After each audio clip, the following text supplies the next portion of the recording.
Alright, and we should be live. I did hit done over here, right? I hope so. Otherwise, I'm gonna have two building Starn Part 7s in my thing. Not that it'll be hard to figure out which one's 8, I just get annoyed when that happens. Although, I suppose it only lasts a week and then I have to archive it over on YouTube. But anyway, so I'm still a little under the weather, so expect me to cough and hack a lot, unfortunately, at various points in time during this, but at least we are all set up, and we are starting. We finished Rivals last time, so we're starting on the S's with Saviors of Kamigawa. So let's see if we can find anything cool for Mr. Starn over here. Power and toughness equal number of cards in your hand. Oh no, cards in the hand of the opponent. Sorry, most of these are cards in your hand. They're all Marrow variants, and they all have Marrow in the name. Saviors had a hand size matters sub theme going on. So this one is based on cards in the opponent with the most cards in hand. While it can certainly get pretty high, he's still just a 3 mana, probably 7/7 against some opponents, maybe like 15/15 or something. So, very powerful, but no evasion abilities and not doing anything on theme with what we're trying to accomplish on top of that, so. +2/+1 and has first strike. Nope. Bounces a bunch of mountains back to our hand. Deals damage equal to twice the number of mountains returned. Think not. This is the Umbilicus variant, right? That player returns a permanent unless they pay 2 life. 4 mana, 3/3. Gives all of our creatures fire breathing, functionally. Your arcane spell mill X cards based on CMC? Yeah. Return target enchanted permanent to owner's hand. Nope. Top X cards of your library, where X is the number of cards in your hand, then put them back in any order. Unfortunately, he is a 4-drop with a 2 mana activation for that ability. And I would rather just have top. Play a Spear Arcane spell, sacrifice Dreamcatcher. If you do, draw a card. Well, we don't have a ton of spirits, and we have 1 arcane spell that might make the deck an Overblaze so far. I don't care about Ebony Owl. Aereo is banned. Eternal Dominion. For an artifact, creature, enchantment, or land card, put it into play under your control, then that player shuffles their library. Definitely one of the few epic spells that could win you the game if you cast it and then did nothing else for the rest of the game. You get absolutely destroyed by Homeward Path, most likely, but unless you can find the person that has Wasteland or Strip Mine for you. But yeah, Eternal Dominion could actually win a game of Commander if you cast it and then couldn't cast any other spells for the rest of the game. Draws you a card, but you can only cast it by splicing. Put 3 3/1s with haste and remove them from the game at end of turn. Go to this one. Although it does work very well with pingers. Being able to go blue and untap them. Gaze of Adamaro. Number of cards entire player's hand to that player. 2 damage to target creature, or channel it to deal 4 damage to target creature. Counter unless they pay 2. Channel counter unless they pay 4. End of turn, return Glitterfang to its owner's hand. No, thank you. 1 damage to target creature blocking it. Hilarious and on theme, but no.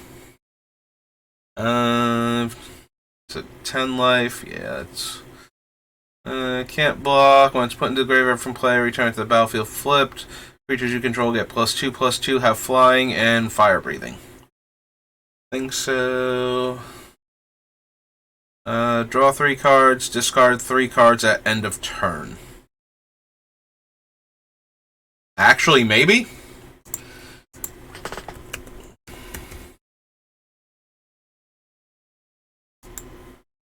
Ideas Unbound. Since we are trying to storm off, drawing 3 cards for 2 mana seems really good. Also, it's another arcane spell. Hooray! All of our splice potential got so much better.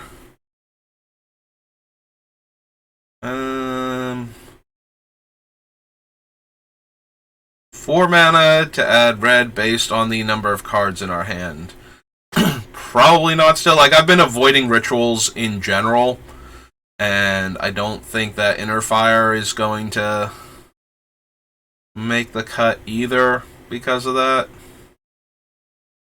Samurai control gain double strike. No. Target creature attacks this turn if able. Splice. Crane. The Earth Aflame. There's the battlefield. Search your library for 3 instant cards and remove them from the game. X tap, you may play a card with converted mana cost X removed from the game without paying its mana cost. Excuse me. Each player gets an extra card each turn. Comes into play, return target creature to owner's hand and play a spirit or arcane spell. You bounce it back to yours. It has tap, destroy, and equipment. All creatures get -X, -0, where X is the number of cards in my hand. Yokuru is increased by 1. Think so. Creature, you gain life. No. Target land's type becomes a basic land type of your choice. No. Top card of your library. An opponent chooses 1. Put that card. Wait. Reveal the top 3 cards of your library. An opponent chooses 1. Put that card in your graveyard and the rest into your hand. Nope. Land you control at owner's hand. Untap target land. No. The creature gets a -X, -0, where X is the number of cards in your hand. Taps add blue, or we can pay 1 to return it to our hand.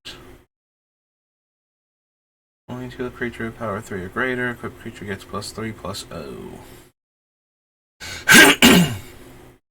Mounts as a red creature. Pays 1 for each card in your hand. Draw cards equal to spells converted mana cost. Creatures get +2/+0 until end of turn. Pithing Needle. Isn't a land. Repeat this process until the last card. The last card removed isn't a land. Repeat this process until the last card removed is a land. Put a 1/1 red warrior creature token into play for each non-land card removed from the game this way. Nope. 4/3 Bushido 2. Put into a graveyard. If 4 more damage was dealt to it this turn, draw 3 cards. Excuse me. Comes into play, you may choose a creature in play. If you do, Sakashima comes into play as a copy of that creature, except its name is still Sakashima the Imposter. It's still legendary, and it gains 4. Return Sakashima to owner's hand. So, in addition to the other Sakashima from the Commander Legends, we could also get this Sakashima going to copy Ghyrson, so that way when we deal 1 damage, we deal an extra, ideally like 6+ damage. Excuse me. 2 tap, draw a card if you have 7 or more cards in your hand. Not 7 or more. Oh no, it is 7 or more. Sorry, I'm thinking it's worded exactly like Library, where you don't get to draw the card unless you have exactly 7, but no, it is not quite that. Each opponent gets +2/+2 and has flying. Blocks or becomes blocked by a creature. Change Shape Sealer's power and toughness to that creature's power and toughness until end of turn.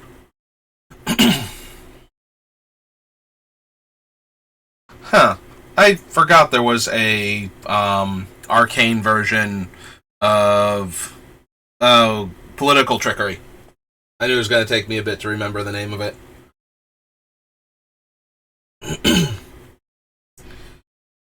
Flight's wings.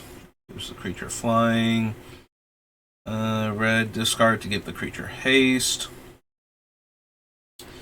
Play a Spear Arcane spell. Gain control of target creature with that spell's converted mana cost. Keep if a player has more cards in hand than any other player. They gain control of the Renegade.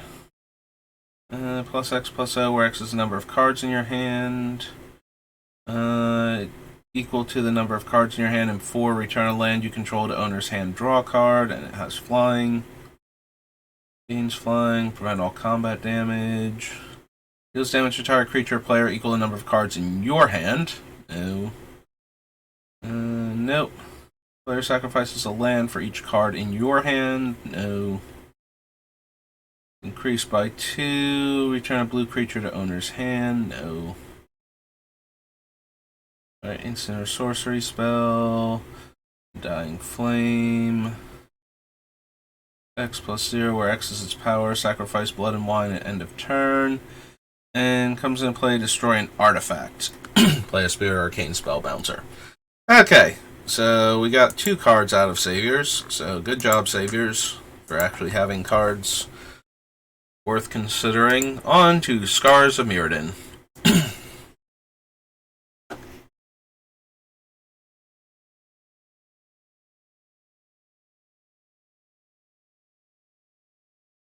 Let's see. Nope. 2 damage to target creature or player, and 1 damage to another target creature or player. Is just worse with our commander than any of the Pyro Helix variants, so. Control at the beginning of the next step. Nope.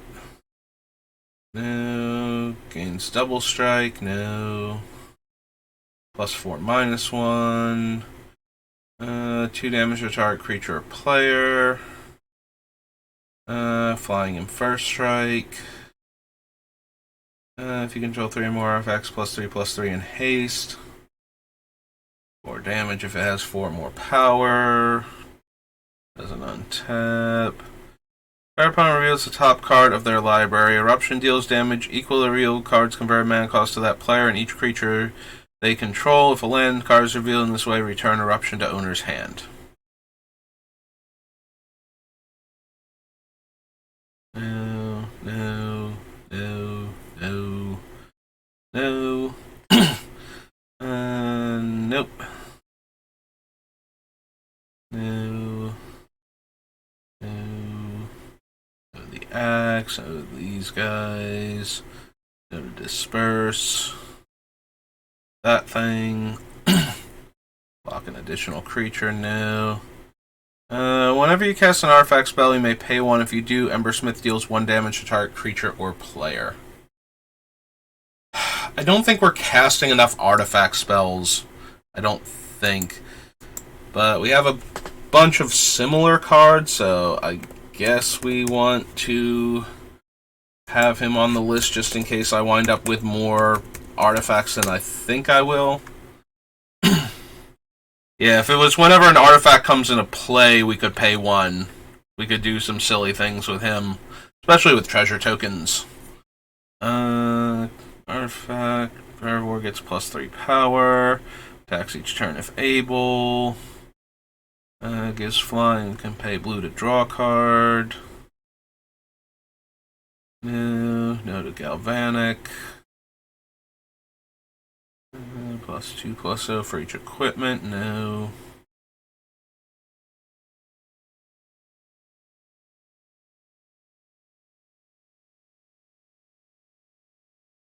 Oh, there's Grafted Exoskeleton, so I'm not going to run it, but If you were to put this on Ghyrson, 5 pings will kill a player.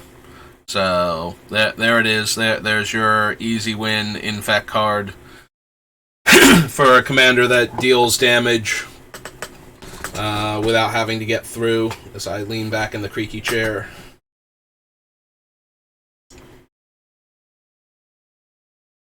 Yeah. If I really wanted this deck to be like more mean and more powerful, Grafted Exoskeleton would probably go in just because of how easily it kills anybody when it's equipped to Ghyrson. Yeah, if you've ever played against Nekusar and you play against a particularly mean Nekusar, there are 2 black enchantments and this thing that will give Nekusar Infect. And so, as soon as anybody has drawn 10 cards while he's equipped with that thing, it kills them instantly, so. And he gives you an extra draw step every turn, so, 5 turns maximum to find a way to deal with him.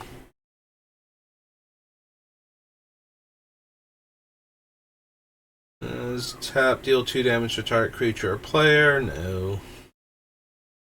Run that. That's infect. No, we don't proliferate. We don't have counters matters, so we don't care about proliferate. Becomes blocked by a creature. You may draw 2 cards.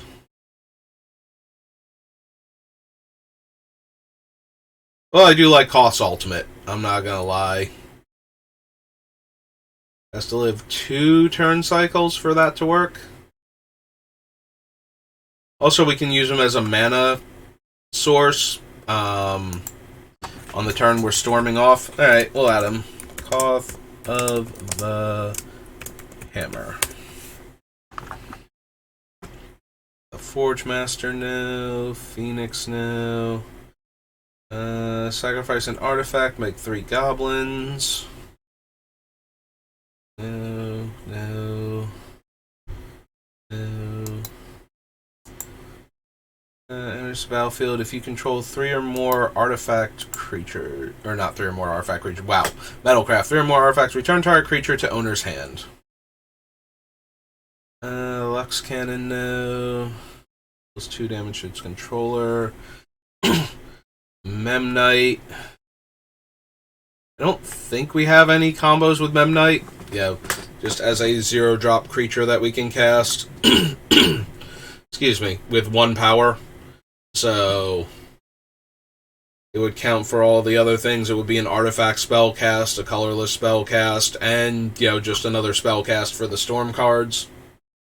I don't think we have any way to keep bouncing it. So that way we get infinite storm count. Mimic Vat, Mindslaver, Molten Psyche. Draw us that many cards. Deals damage to each opponent equal to the number of cards that player has drawn this turn. The Masticore, the Mox Opal, Battlesphere. +1/+1, and 1 tap, untap each other mirror you control.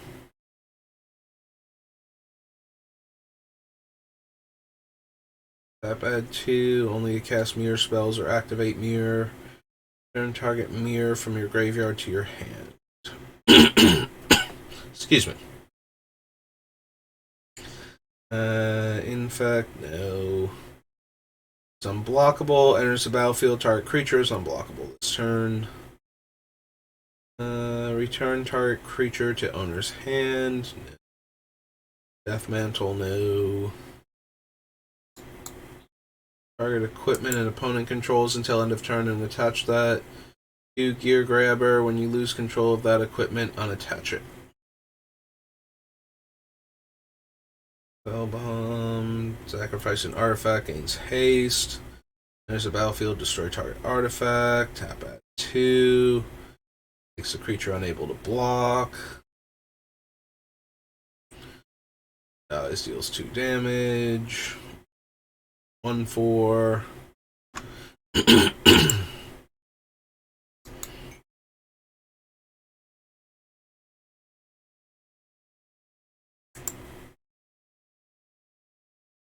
Ganchuin, Ratchet Bomb, Pressure, no.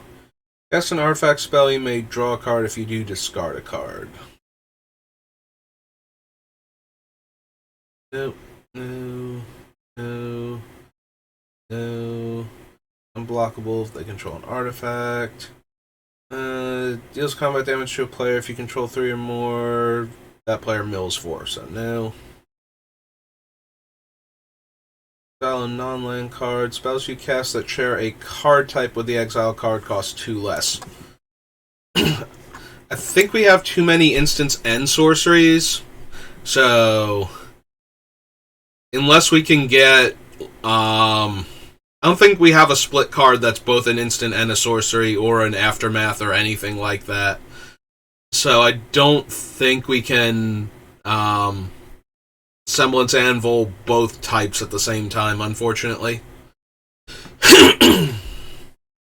Which is kind of disappointing, because if we could, and we could actually get instants and sorceries both down by 2, that'd be super helpful.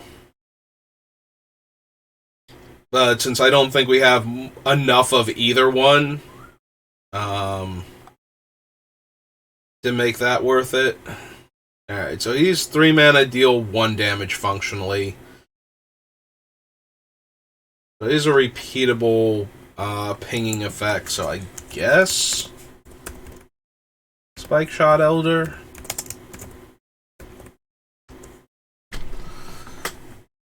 Steady Progress, we don't care about. Buttle, Strata Scythe. No, no. No, can't that. No. Nope. Trigon of Rage gives +3 power. Trigon of Thought first costs 5 and then draws cards. Trinket Mage gets 1 drop or less artifacts.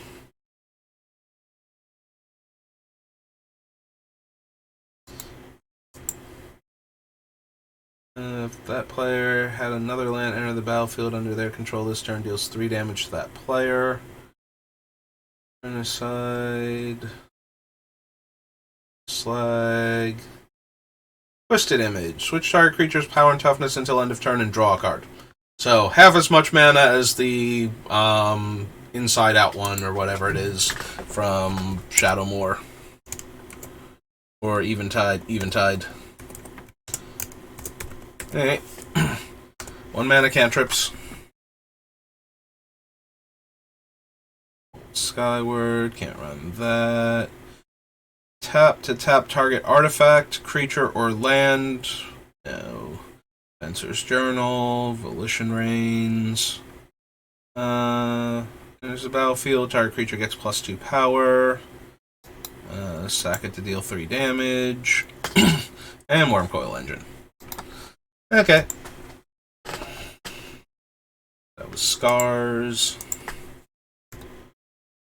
On to Scourge.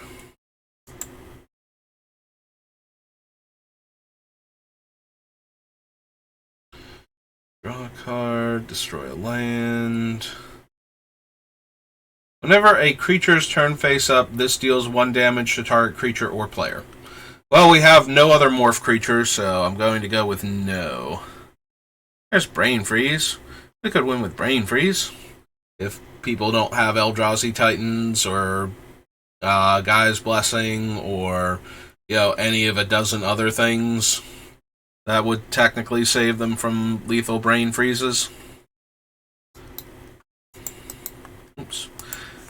Yeah, I keep, twitchingly tapping my right mouse thing and pulling up the, little window, and I don't know if that shows up when I do that on the stream, but it's starting to annoy me.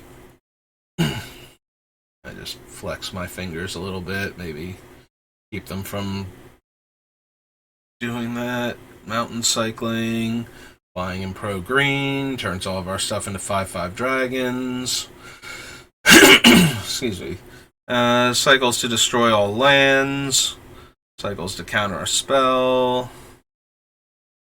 Every mana costs less than or equal to the highest CMC among permanents I control. Fire breathing.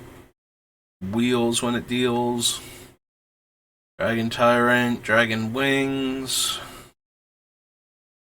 Shaman, no. Dragon Storm, no. End of turn. Deals 2 damage to target creature or player. Whenever a creature is put into a graveyard from play, tap or untap all creatures that share a type with it. Form of the Dragon. No. Attacks each turn if able.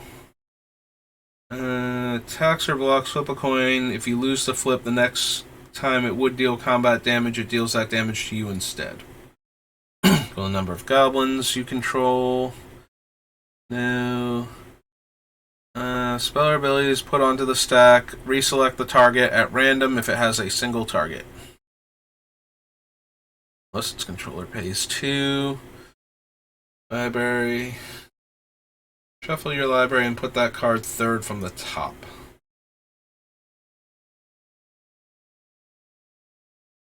I mean, it's not like we can't get to it with the way our deck is. I just don't know. Alright. Let's go to Scourge.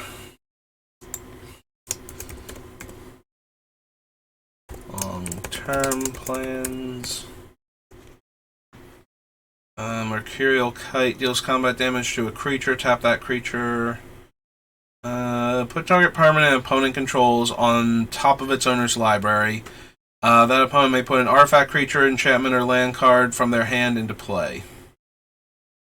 I do not think so. Mind's Desire. I suppose we should add it to the list, since if we are storming off and we don't have one of the other storm cards and we cast this, we should be able to win the game.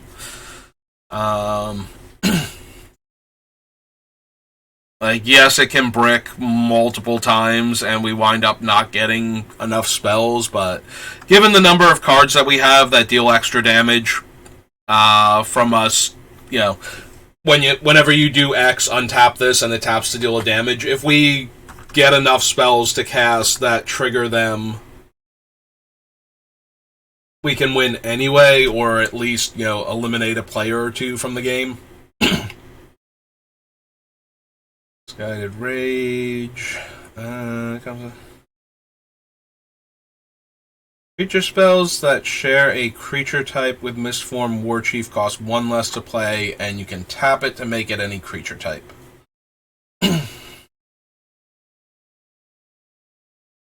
Probably still not, but we do have a lot of shamans in the deck.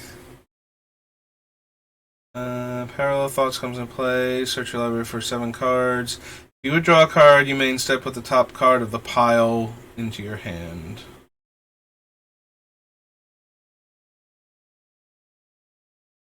Pemin's Aura, Proteus Machine, Pyrostatic Pillar.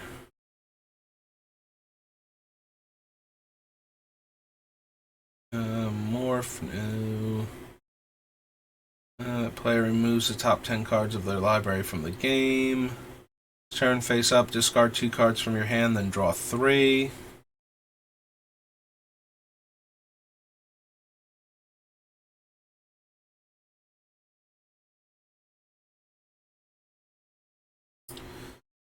Deals 1 damage to target creature and storms.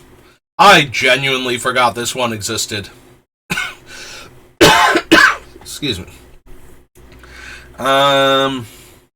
Yeah, I can't imagine wanting this one when Grape Shot exists. Like, even just as itself, I would rather have one of the deal 1 damage to all opponents things than try to make this one work. The fact that the other Grape Shot goes face obviously makes it so much better, even before we get into the fact that this thing costs 3 mana.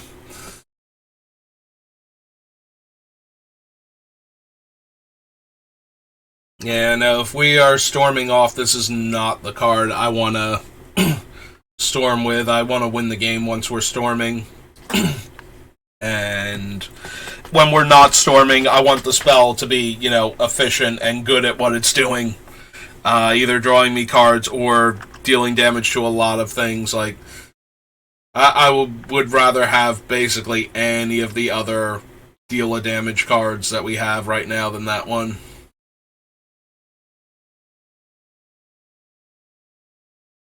I'm even slightly more inclined to a card like Spark Spray, but yeah, I kind of scrolled through a few of these a bit too fast. We have Scornful Egotist. One of the most bizarre magic cards if you don't know the set and you just see this thing outside of it. So Scourge has a high casting cost matters theme. So an 8 mana 1/1 is absolutely abysmal. Unless you have cards that let you do X, where X is the highest casting cost among permanents you control, and you morph this guy out for like 4 mana total, and then you have a 1/1 8 drop in play, and you get credit for having an 8 mana permanent, is what he's supposed to be. But yeah, if you ever just see this thing with no context, and you weren't playing back then, so again, no context, I guess, it looks like one of the most awful cards you will ever see, but it's actually not great still, but at least it serves a purpose in the set that it's in. It's also a very good example of when you see a card that looks this obviously bad, and granted, Wizards does intentionally print cards that are not the best in sets as, 23rd card filler or obscure sideboard card, but they almost never print cards, I don't even want to say almost never. I don't think they ever print a card in a set that's not in there for a reason.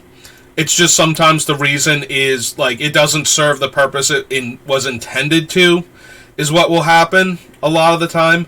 So if you see a card this bad in a set, it might be good for you, especially if you're playing limited, to ask yourself why this card is in this set. Because sometimes there is a reason that actually matters. And if you can figure that out, now granted, it might still not serve that purpose well enough. There are cards that play into the themes of the set, but those themes aren't good enough for the limited format. They didn't have one or two cards that they really need to push that particular theme in the set. So the fact that the card is in service to that theme isn't helping it any, because the theme itself is underwhelming.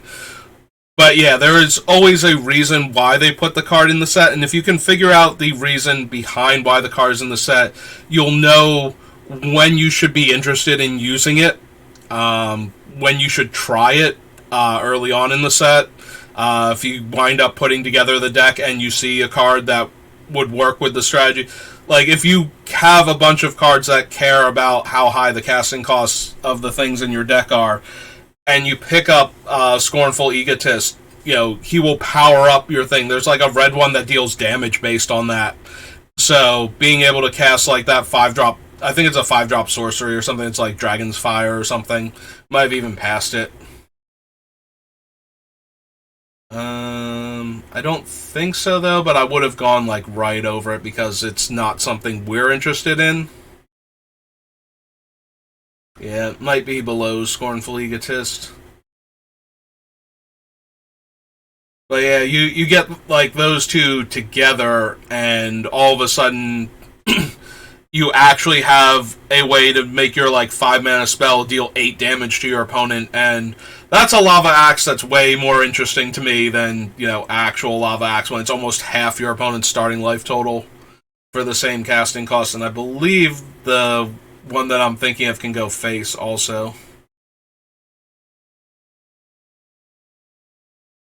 On any number of target creatures. Yeah, I don't think I'm going to sack 2 mountains to flip that guy over. Stifle, Sulfuric Vortex.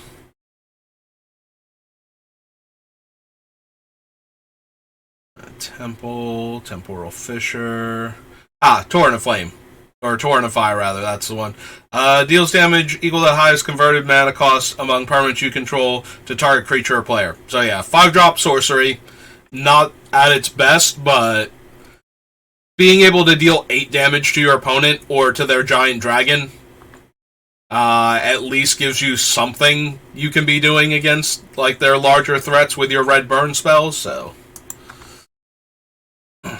yeah, weird cards like that. If you see them and you're thinking that they are terrible, and sometimes they are just terrible cards. Like, again, just because they put the card in the set with a game plan in place for what its purpose is, doesn't mean that A, it serves that purpose particularly well, or B, that the purpose that it serves is a good strategy to begin with. So there's always that chance, but they don't just put random things in the set for no reason. There's always a reason why any given card is in the set. So if you look at it from that perspective and try and figure out like what the reason for the card is, you might actually be able to find something. Alright, I know it's only got the Walking Dead ones, but just in case, I'm blanking on what the one guy does that's mono blue, so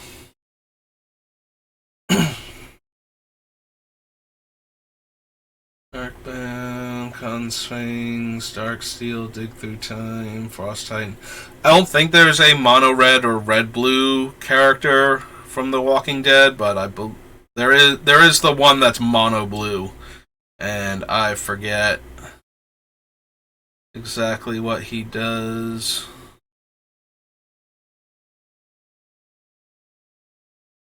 Pierce, Spell Setter, Swan Song, Thassa. Huh. Wasn't there a mono blue guy from the Walking Dead set? I could have sworn there was. I don't see him now. Maybe he was blue black or something then, and I'm just forgetting. I want to say he was like whatchamacallit, wow. I'm blanking so hard on one of the 1/3 evasive creatures that blue gets that draw a card, and I'm trying to think of the one from Destiny, Thieving Magpie. It's like one of those type of effects, but he has a different evasion ability, and I'm blanking now. I'm guessing he was blue-black then, since he's not on the list, and we do have like the token from The Walking Dead, like the 2 tokens. So alright. That was that. Let's see. Secret Lair, Shadowmoor. Which we shouldn't get a ton from, thanks to all the blue cards being either blue-white or blue-black, and the red ones being red-black and red-green, except for the monocolor stuff. Top 5 cards of your library. If you control more creatures than any other player, put 2 of those cards in your hand. Otherwise, put 1 of them in your hand, and then put the rest on the bottom of your library in a random order. Don't think so. The Tether. Haste if you control a red creature. Wither if you control a green. Blight Scythe gives the creature Wither. So this one is mildly interesting to me as a way to kill off indestructible and otherwise problematic creatures.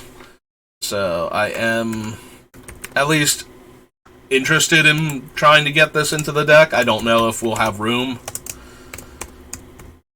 I think I called it Blight Scythe before. It's Blight Sickle. Oops.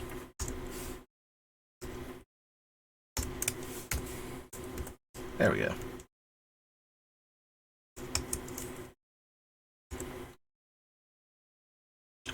Blistering Dyphon. Can't run. My red creatures have first strike.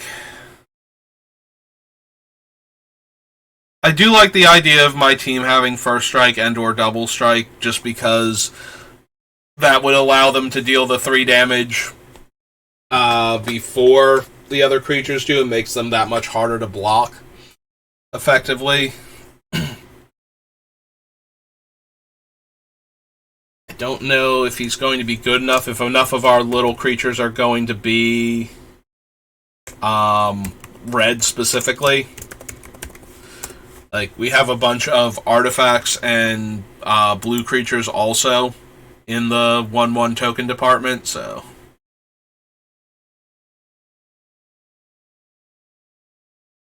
Does you control another blue creature? No. 3 damage and conspire? No. No. Creature becomes blue, untap that creature and draw a card. Boolean Wisps. Chainbreaker, no. Sign to Dream. Was red or green? No. Counterbore. Cremator. Crimson Wisp. Red and gains haste, sure.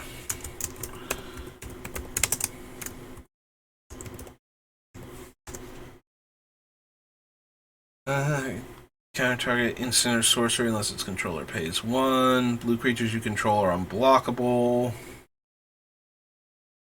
Comes in play, tap, doesn't untap. Whenever is dealt damage, untap it.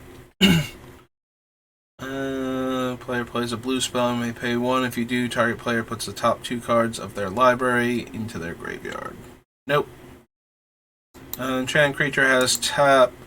Put X 1/1 red elemental creature tokens into play, where X is the creature's power, and remove them from the game at end of turn.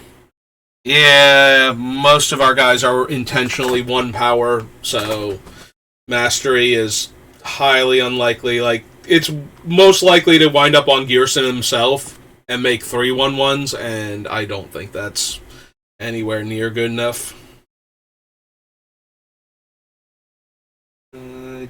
Don't think we need the flask. Card player controls can't block this turn. Deals 1 damage to each white and or blue creature that player controls. Nope. Power and toughness equal a number of blue permanents you control. Flame Javelin, no. Control. Comes into play. Other creatures you control gain tap. This creature deals 2 damage to target creature or player until end of turn. I would like him so much more right now if you gave those creatures tap, deal 1 damage. And even then, I don't think that's super impressive. Like, we make tokens with a bunch of our cards, but I don't know how go wide we would get. And the rest of our creatures naturally have the ability to tap to deal damage, so probably not worth it. Discard a card and conspire. I rolled Effigy, no. Grim Poppet, no. No. Look at that. Folio. Group must be blocked if able. Whenever a player plays a red spell, you may pay 1. If you do, target creature can't block this turn. +4, +8. As long as the library has 20 or fewer cards in it. Deals X damage divided as you choose among any number of target creatures and or players, where X is the number of mountains you control when you cast it. It is a 6-drop sorcery. I'm going to go with no. Like, statistically speaking, when we cast this on 6, we're heavier red than blue. So we're almost definitely going to have 3 mountains and probably somewhere between 4 and all 6. Like, fetch lands getting dual lands at that point. That being said, like, even if we cast this and it was for 6 or more, at 6 mana, I'm kind of disinclined to bother with it. Like, I'd rather have the 3 mana deal 3 divided as our card than trying to cast this thing that might not even be as good as 6 mana, 6 damage. divided properly, and therefore, like 18 damage functionally, spread out across 6 targets. You may have target creature with lose flying until end of turn. No. Taps to steal a card from a deck. No. Comes into play. You may discard your hand and draw cards equal to the damage dealt to target opponent this turn. Discard a card with converted mana cost X. Invocation deals X damage to target creature or player. Taps and -1/-1 counters. No. No. Taps to get flying. Gets +1/+1 as long as you control another red creature. Painter's Servant. 0/+1. Alright, so this is Pillapala. And Pillapala is very interesting when we can give it the ability to tap to deal a damage. So Shadowmoor tried something different with the untap symbol, which is a cost that has to be paid. So the creature has to be tapped in order to become untapped to pay it. So when you give Pillapala an ability that lets it tap to do something, you can then spend 2 mana to untap it, and its untap ability adds mana. So it's basically meant to filter mana for you, was the original design for it. Because it costs 2 and untaps to give you 1, that means for 1 more mana, after you tap it, you can then untap it again, and this is what lets Pillapala like Machine Gun when it has the ability to tap to deal a damage. Unfortunately, right now, the only thing we're really running that does that is the Flame Fusillade. Like, we didn't wind up putting Viridian Longbow in the deck because it was so much to equip, and we don't have any of the other things that give it that give it an ability to tap to deal damage. Most of our creatures naturally tap to deal damage anyway, from what we're trying to do. But Pillapala would be very interesting to have one of those effects on it, so that way we could deal damage based on the number of untapped lands we have functionally. So I would be there's Power Fire, which was my favorite combination. And I appreciate how they named it Power of Fire so that they are right next to each other alphabetically also. Comes into play, target permanent becomes the color of your choice until end of turn. At the beginning of your upkeep, you may exchange control of target non-land permanent you control and target non-land permanent opponent controls with equal or lesser mana cost. Deals 1 damage to target creature, put a -1/-1 counter on that creature. Probably not. Haste and Fire Breathing. Creatures you control have double strike, and this one is 6 mana. The other one was 5 mana and worked on attacking creatures. I suppose it's worth considering.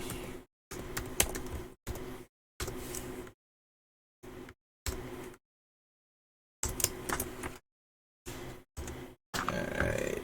Rattleblaze Scarecrow has Persist and Haste. No. Untapped creature you control. Target creature gets +1/+1. River Kelpie. No. 1/2 First Strike Wither. Savor the Moment. Scrap Basket. Scuttlemutt. -1 counter on it to untap it. Blocks or becomes blocked. It gets -3 power. Smash to Smithereens. Spell Siphon. Batterkite. Scarecrow. Thought Reflection.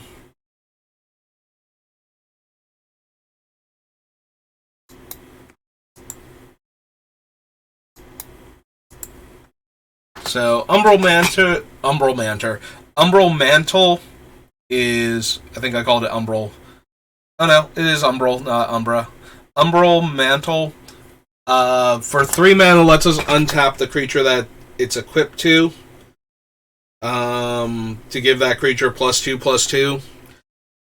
So for 3 mana, it lets us get another activation on one of our top deal of damage guys while it's equipped to them.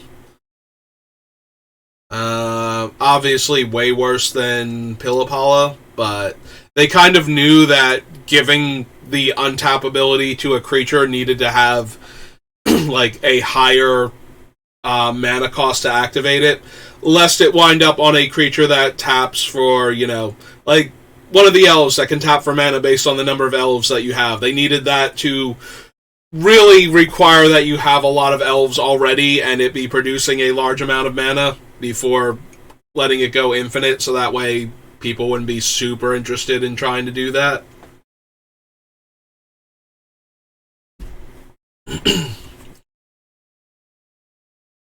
But unfortunately that makes it, super medium in our deck. And no to that one. Ending player controls a blue permanent. Extra blocks, put -1/-1 counter at end of combat. Choose 3 target non-enchantment permanents and destroy one of them at random. Blue creature and Wooded Bastion.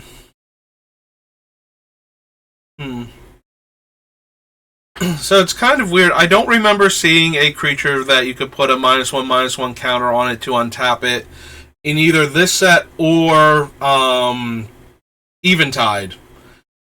Like, were there not a blue and red creature in that cycle? Or did I just miss them in Eventide when I was going through?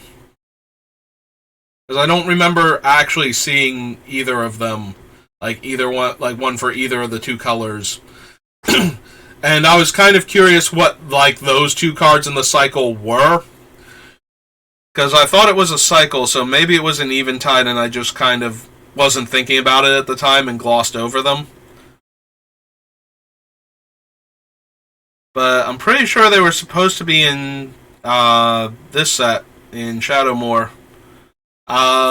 Because we did the deck with Miracle, where I wanted the creatures that would turn into enchantments and could untap themselves by putting -1/-1 counters on themselves. Because once they turn into enchantments, you can just go infinite that way, constantly untapping them.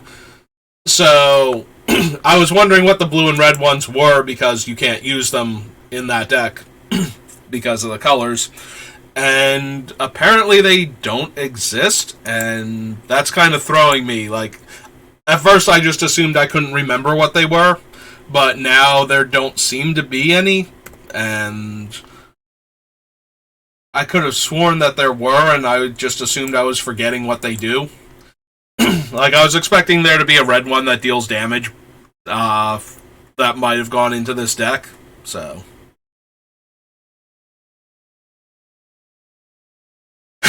Excuse me. 3/2 that turns into a 5/4. No.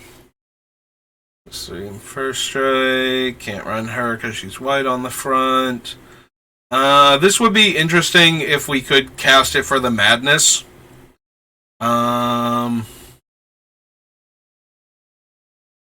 I don't know that we have enough loot effects in our deck.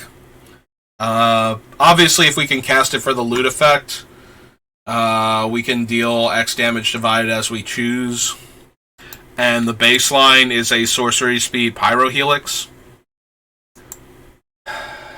I guess... Let's go to... Oh, wait, hang on. Isn't the set called Shadows, not Shadow over Innistrad? Yeah, okay. I never noticed that typo before. Oh.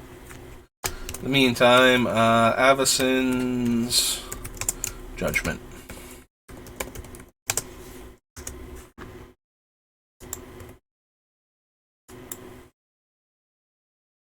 So yeah, I don't know if we're going to have enough ways to loot in this deck. So that way we can cast it for the Madness cost. But it's still, if we have a handful of them, and it's a sorcery speed Pyro Helix the rest of the time, I think I'd be okay with that. Maybe. I at least want to give it a try at that point. Alright, so returns all non-horror creatures to owner's hand. Like, the front phase should be very easy to trigger. It's been a while since I knew it had, like, restrictions on what it could bounce, so that it wouldn't bounce itself. So it's non-horror creatures, and I don't think we have any horrors in our deck. So it would be the only thing we would get to keep. Charge counter on it. Then you may cast an instant or sorcery spell with converted mana cost equal in number of charge counters on Brain in a Jar. Cost equal to the number of charge counters on Brain in a Jar without paying its mana cost. And you can remove X charge counters to scry X. No. Spell and Madness 4. Deals X damage to target creature or player. Creature dealt damage loses indestructible until end of turn. Creature would die this turn, exile it instead. Draw 2 and discard 1. Target non-land card to its owner's hand. Then that player discards a card if you control a zombie. No.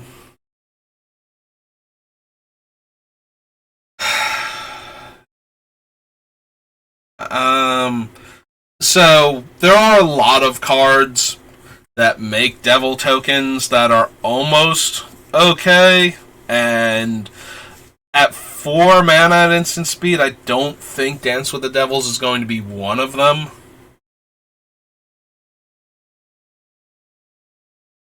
Then again, I am writing the one that at 3 mana makes 1 devil, but it also deals 1 damage immediately, which, gets the 3 damage from Ghyrson. Gets it up to 3 damage from Ghyrson, rather, as opposed to him dealing 3 damage himself. So... I guess we add it to the list just in case I decide I want it, but it feels like I'm not going to by the time this is done. Target creature spell. If that spell is countered in this way, exile instead of putting it in the graveyard. Yeah, I would rather run Burn Down the House, which gives us a Wrath effect that we can potentially run. Or makes 3 of these creatures and gives them haste, as opposed to this one that's 6 mana and does not give haste, and only gives us 1 extra token. Like, this one, in its entirety, I'm not thrilled with. At least Dance with the Devils is an instant, so we could cast it and assign blockers and potentially kill a whole lot of things.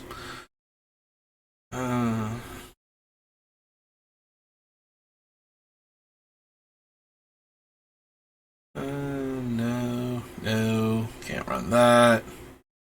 Deals 1 damage to each of up to 2 target creatures. So, normally it would be a problem that this can't, like, the reason why this one is only 1 mana is because it can't deal 2 damage to a single target, and normally that would be a downside for it. The way our deck is structured, that actually makes it more likely that we would want dual shot over, like, Pyro Helix. Since it has to deal the damage divided.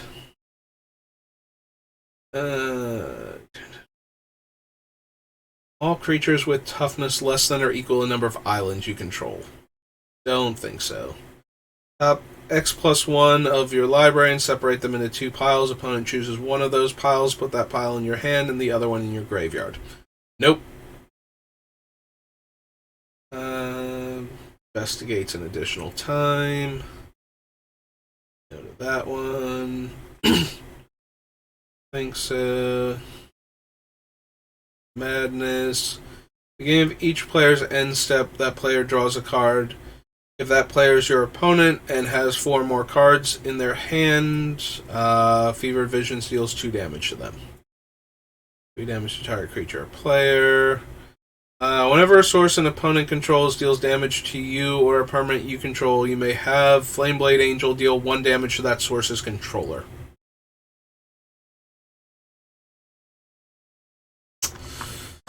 I mean, I'm interested.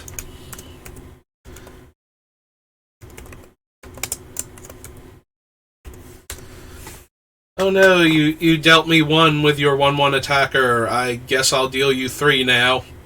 And so on in that manner for each individual creature that's hitting me.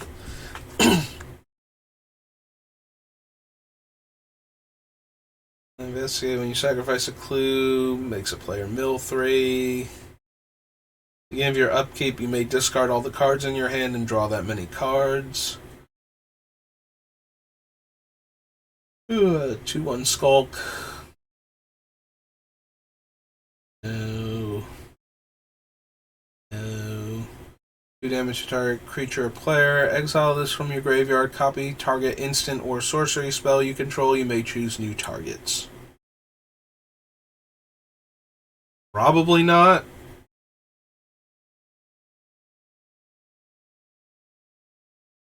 Mostly because this isn't casting it, this is an activated ability, so it's not like we got 2 spells out of this card. If we did get 2 actual spells out of this card and we could reduce the casting cost, by up to 2 on either one of them, like both ends of it, I'd be a lot more interested in it. Like, basically, if it had actual aftermath instead of the aftermath-like nature of the card, I might have been interested in it. And for each card in your hand, discard.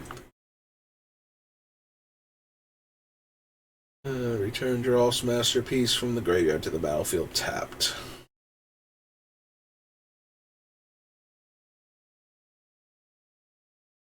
When it enters the battlefield, deals 1 damage to each opponent. At the beginning of each opponent's upkeep, if there are 4 more card types among cards in their graveyard, Gibbering Fiend. Wait, among their graveyard or my graveyard? My graveyard. I was gonna say, wait a minute. Card should not care about what's in my opponent's graveyard. It's Delirium. So, deals 1 damage to that player.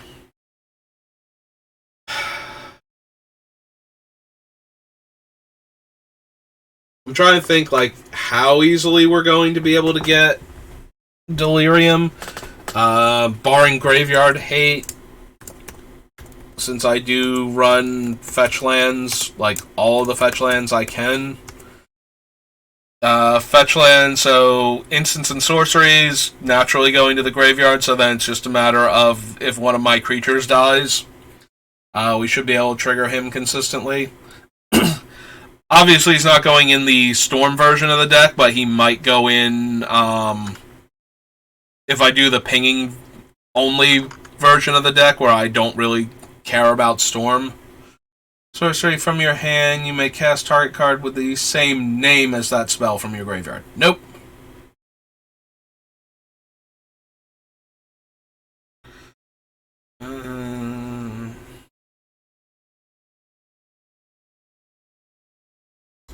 Able and Fire Breathe.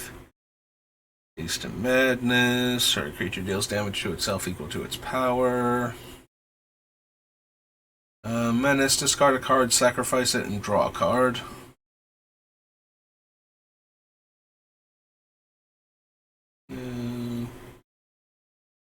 Think so. Investigate. And a Madness. Blocks or becomes blocked by a creature, deals 1 damage to that creature.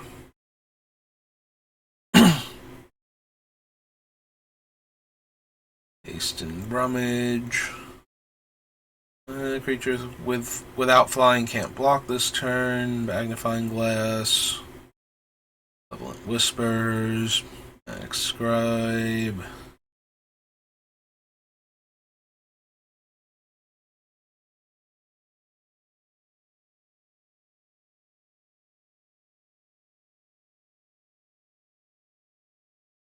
Yeah, I don't think we need nagging thoughts. I think we can do slightly better.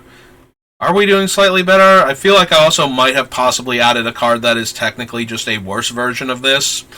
Like, it's the same effect without the madness. I could be wrong, though. Can't run that because it's got green. Nightmare. Top 5 cards of your library. Put up to 2 instant or sorceries into your hand and the rest into your graveyard. Draw 3 cards and untap up to 2 lands and discard a card. I always like this one, like the idea that the Thraben Inspector has pulled this giant monstrosity in for questioning. And that she's getting anything at all out of him. That one always amused me. Gains hexproof until end of turn. Nope. Discard a card to get +2/-2.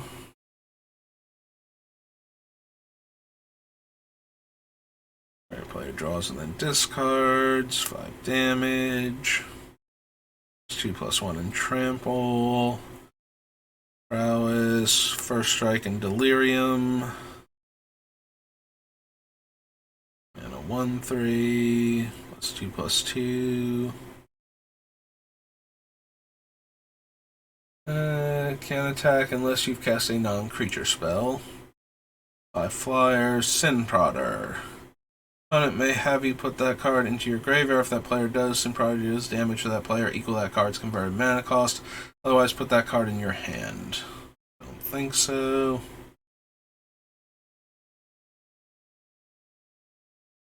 No. That thing.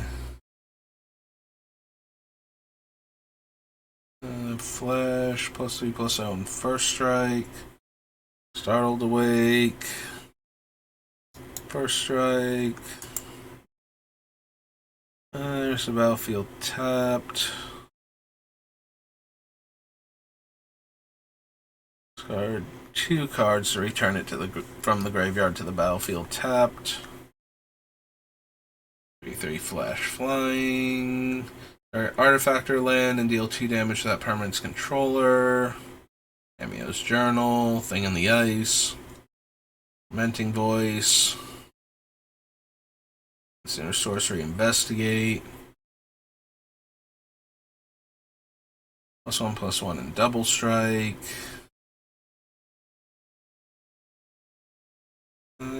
Target player mills 3 cards, draw a card. Sacrifice a vessel, add 4 red.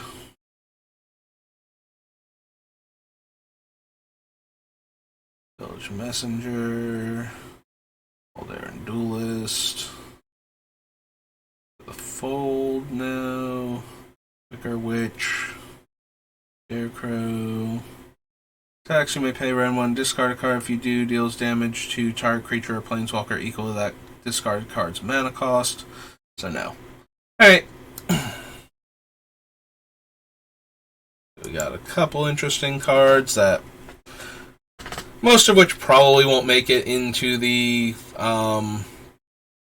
Storm version of the deck, but we have some interesting options for a just pings matter version. Head over to Shards of Alara now, where I'm not expecting to find a ton as I lean back in this creaky chair, but there should be at least 1 or 2 blue-red cards. I just can't remember what they are. And of course we'll have the monochromatic cards, but there's a high chance of them having off-color activations because of the nature of the set. Deals 4 damage to target creature. Play this ability only anytime you can play a sorcery. 1/1 haste. Tap target creature with power 5 or greater gains haste. Comes into play. Deals 3 damage to each creature. Owner's hand. Its controller draws a card. Cancel. Target player mills the top card. Flying. Vigilance. Doesn't untap. Cards. 3 cards. Target opponent may choose to put those cards in your hand. If they don't, put those cards into your graveyard and draw 5 cards. I think so. Has a white activated ability, makes 2 1/1s. Can't do his thing. Off color, off color. Don't think so with Ethereum Sculptor. Taps to add 1 mana. A tap or untap target permanent. 3 mana, untap target artifact. Flame Blast Dragon. Beginning of your upkeep, put a 1/1 red goblin with haste. Goblin creatures attack each turn if able.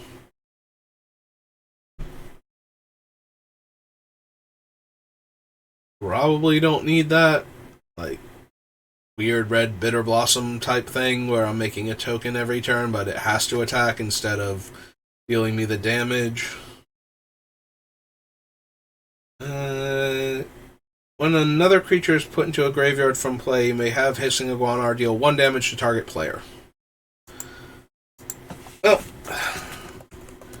shards.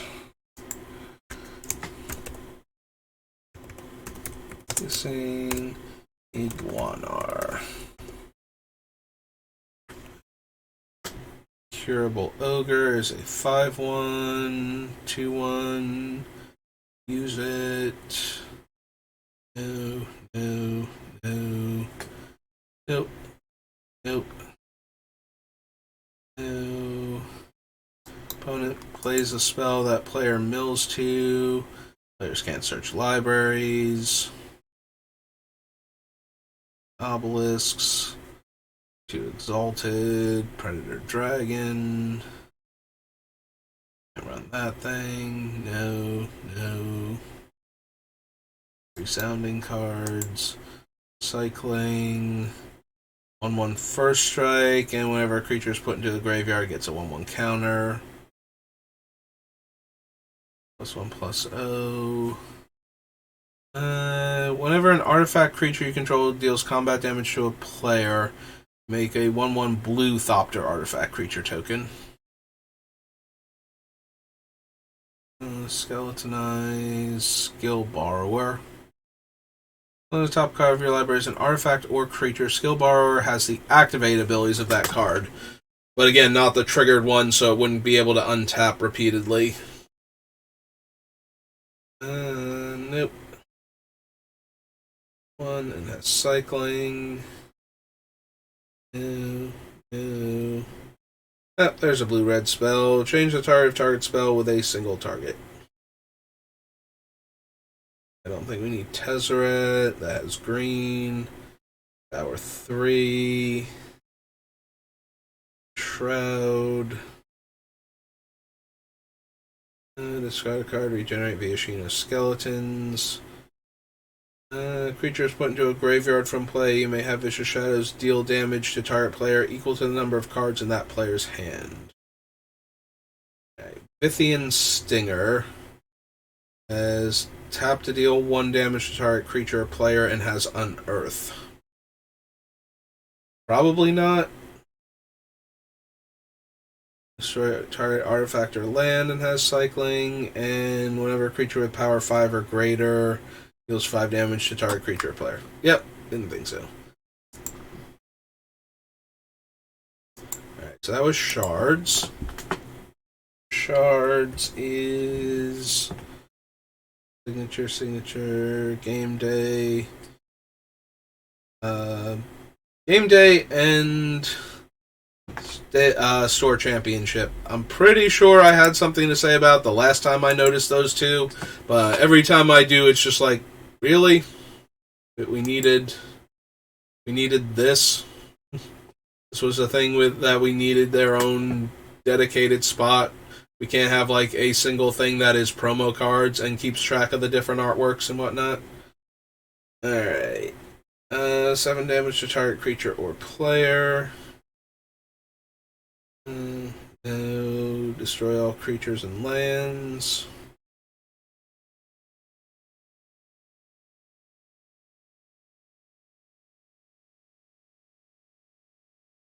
Alright, I think we saw that one, and I was like, if it ended with draw a card, I would be all in on that thing, but it doesn't, so.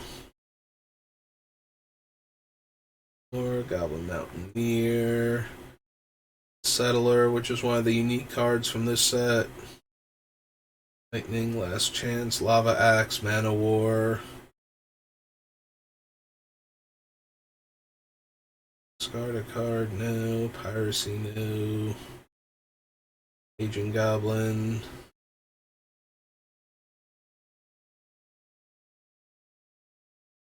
Relentless Assault, Remove Soul. Oh, there we go. Good old Scorching Spear. 1 mana, 1 damage at sorcery speed. Sleight of Hand we already have. Stone Rain, Stormcrow. Tidings, Time Ebb, Time Warp. Nope. Lizardrix, Volcanic. Yep, nope. As expected, nothing for what we're doing. Alright, so that was starter. On to Streets of New Capenna. Another multicolored set that we shouldn't find. Like, I don't think any gold cards. I'm pretty sure all of the gold cards are ally colored. So we can only get the ones that are monochromatic. Top 2 cards of your library, 1 in your hand and the other on the bottom, and we can copy it by sacrificing a creature with 1 or more power.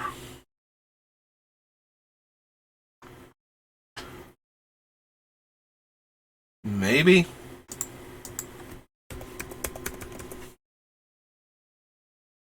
Oh, Street Urchin.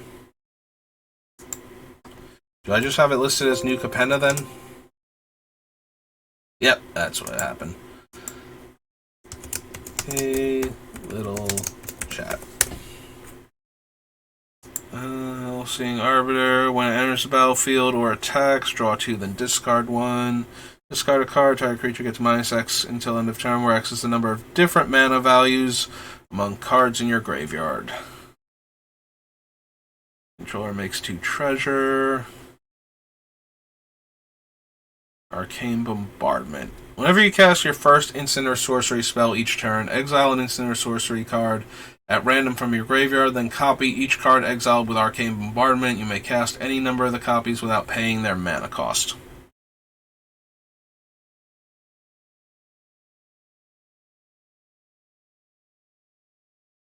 I seriously doubt it. Like, I think it's too slow because it only happens the first time each turn. First instant sorcery spell. It is each turn though, so we can potentially copy the spells on opponents' turns, right? Spell each turn. Exile an instant sorcery card ran from your graveyard, then copy it. Probably still won't make the deck, but at least it's interesting in that regard. Alright, there's Big Score.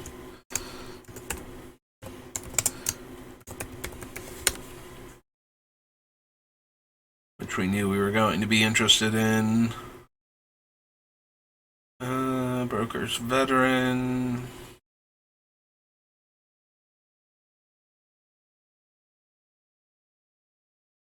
Professional. Case the Joint. Mint Shoes. Chrome Cat. No. No.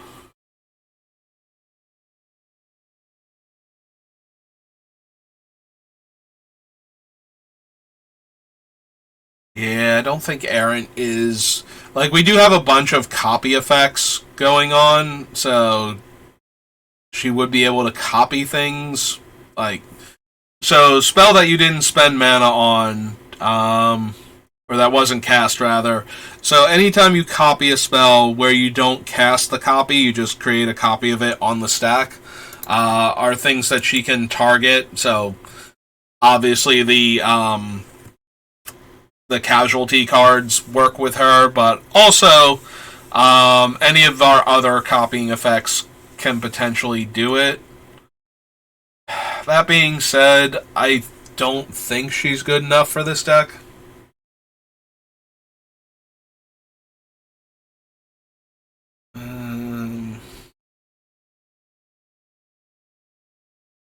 Makes a 1/1 or makes a treasure, turns into the fish. No. No.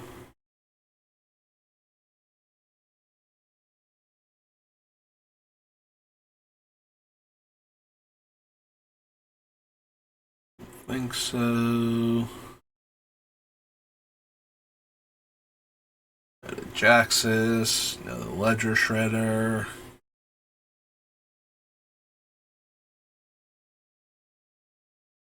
Do I care at all about Maestro's Theater?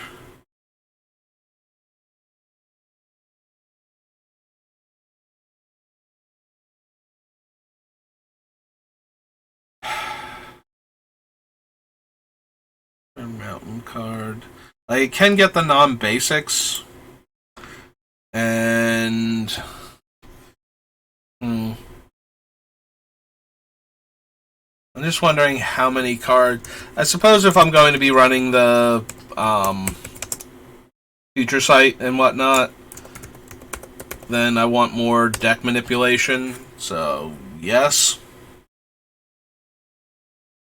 Artifact or creature becomes a 4/4, and I draw a card. No. Make disappear. No. Mayhem Patrol. No. This parcel. Oh, Maestro's Theater is a land. Did not put that designation there for it. Spell cost 2 less if it targets a green permanent. Target permanent to an opponent controls to owner's hand and draw a card.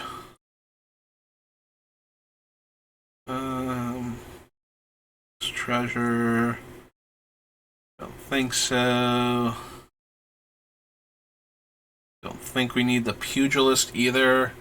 Deals X damage to any target where X is the number of permanents you've sacrificed this turn. No. Don't need Ready to Rumble. Don't need the Kraken. Tears, Riveteers. Don't need the Requisitioner. They play those cards this turn. Top Nuisance, Run Out of Town, Bypass, Out the Back, no, Sticky Fingers, no, no. It's a blue permanent, can't be countered, deals X damage to target creature or planeswalker. Don't think I need the operative. One of those cards. Orabrask. Can't spread wide, or can't cast Widespread Thieving. Can't spend, can't spread. Yep. Attacks up to one other creature gains flying. Draw your first card during each of your draws. Draw a card, then if you have 9 or more cards in your hand, you may play the exiled spell. No. Another creature enters the battlefield, deals 1 damage to each opponent. We do have that one guy that makes like X1/1s when he attacks, and a few other things that can put a bunch of creatures into play for a single card, so... Again, probably not for the Storm version, although maybe he does certainly kill the opponents if we pop off with Goblin Warren, or empty the Warrens, rather. But I have to imagine the Roastmaster is going to, if it winds up in a deck, if I do the... I keep saying if I do it, the more I see cards that work really well with the pinging aspect, but are terrible with the Storm aspect, the more curious I am to see what a just cares about pinging deck would look like. Alright, so this should be the Alchemy, and this should be the Commander decks. Yep, okay.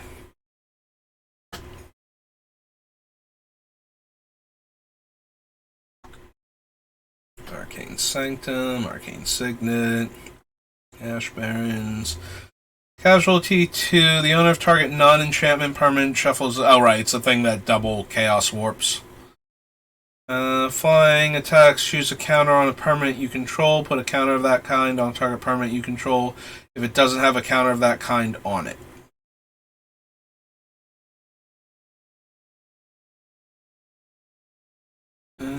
Can't be blocked. Beginning of combat on your turn, you may have it become a copy of another creature until end of turn, except it's a 1/4 and can't be blocked. That's mildly interesting, depending on what Saboteur abilities. Copy of another target creature until end of turn. Also, technically, she can become a copy of one of our pingers and then get untapped every time we do the thing that pinger cares about. In addition to being an unblockable 1/4 and therefore getting in for like 3 damage per turn naturally. So, oops, too far. Alright, so those were all Kamigawa Neon Dynasty. So, Cephalid, Face Taker, yeah. We'll at least consider her because of, the whole 1 power unblockable thing that she has going on. Each of X target creatures you control connive. You may have any number of them phase out.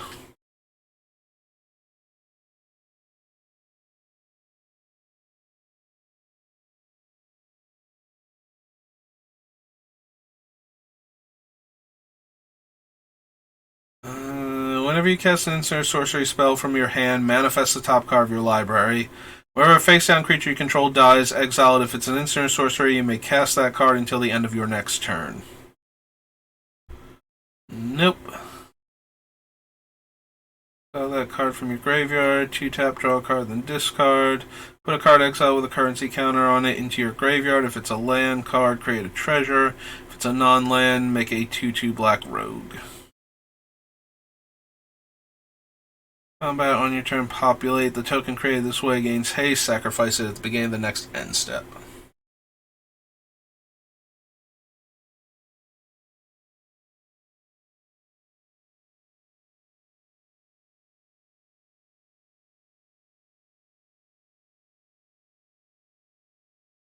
Beginning of your upkeep, create a token that's a copy of another target non-land permanent you control.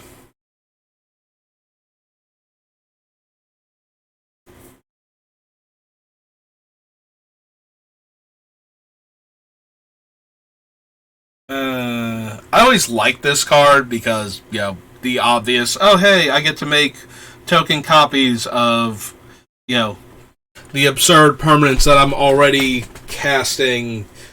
And this is definitely one of those cards, like, I like having more copies of the thing that I thought was worth having beforehand.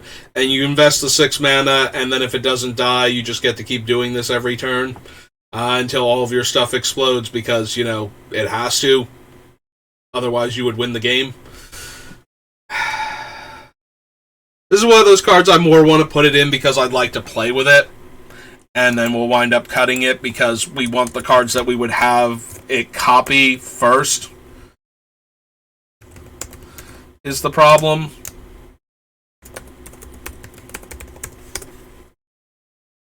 But we'll add it to the list, and that way I can pretend that I'm going to put it in the deck, and then be sad when I don't have room for it.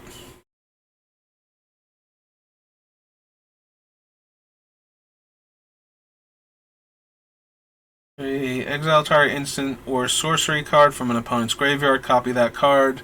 You may cast that copy without paying its mana cost. The casualty is 3, though, so aside from our own commander, we have very few creatures that could actually casualty that card.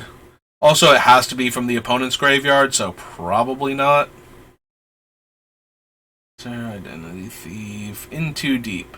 Enchant creature, Planeswalker, Clue. Enchant permanent is a colorless Clue artifact token with 2. Sacrifice this artifact, draw a card, and loses all other abilities. It's no longer a creature or a Planeswalker. Beginning of your end step, you may sacrifice a creature. If you do, look at the top X cards of your library, where X is that creature's mana value. You may put a creature card from among them onto the battlefield, put the rest on the bottom of your library in a random order.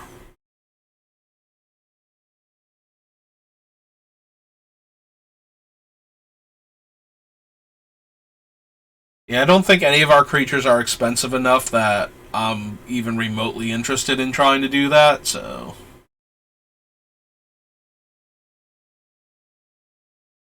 Already, plus X plus 0, where X is the number of creatures you control. When it enters the battlefield, if it's not a token, each opponent creates a token that's a copy of it. The tokens are goaded for the rest of the game.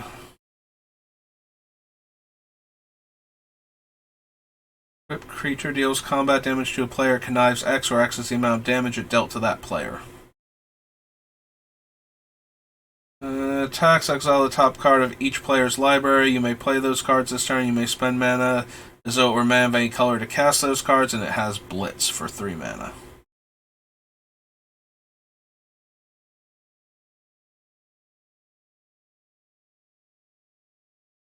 I do appreciate how, because of the way the whatchamacallits, the collector's boosters and whatnot have the full frame ones, and the way that they have them stored in here means we get to see the borderless ones, full frame borderless ones instead. So it makes it easier to find the cards that are unique to the set. So at least if I can't organize it like that, I have the benefit of being able to find them this way. Reign of Riches enters the battlefield. Create 2 treasure tokens. First spell you cast each turn with mana spent from treasure has Cascade.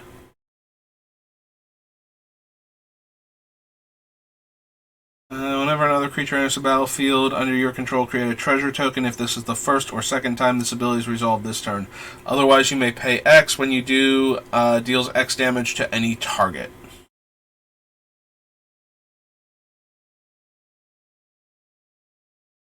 Fame or Fortune. For each one that chose Fame, gain control of a creature that player controls until end of turn. Untap it gains haste. For each player who chose Fortune, I draw a card and make a treasure token. And it's 3 mana to start off with.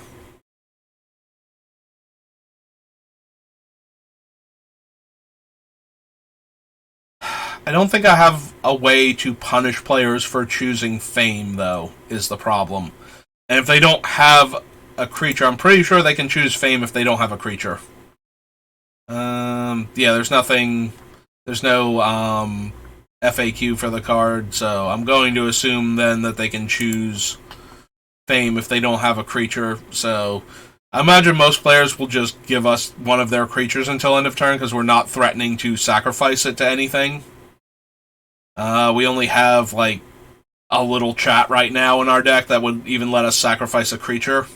So enters the battlefield, put a shield counter on target non-commander creature you don't control and gain control of it for as long as it has that shield counter. Dies, you may exile it and put 3 time counters on it. If you do, exile up to 1 target creature and put 3 time counters on it. Each card exiled this way that doesn't have suspend gains suspend.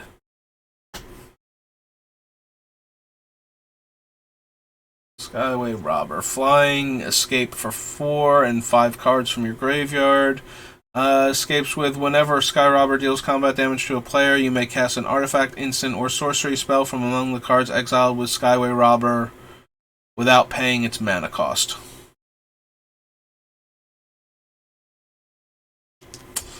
Probably not.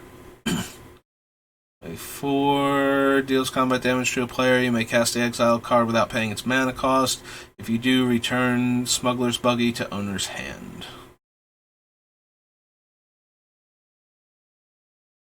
Text. Instant and sorcery spells you cast this turn cost 1 less, and it has Encore, red, and 3. I mean, she does reduce the casting cost on the spells I most care about, and she is only a 2-drop, so... And she doesn't have to live for me to get the discount. It's until end of turn. So...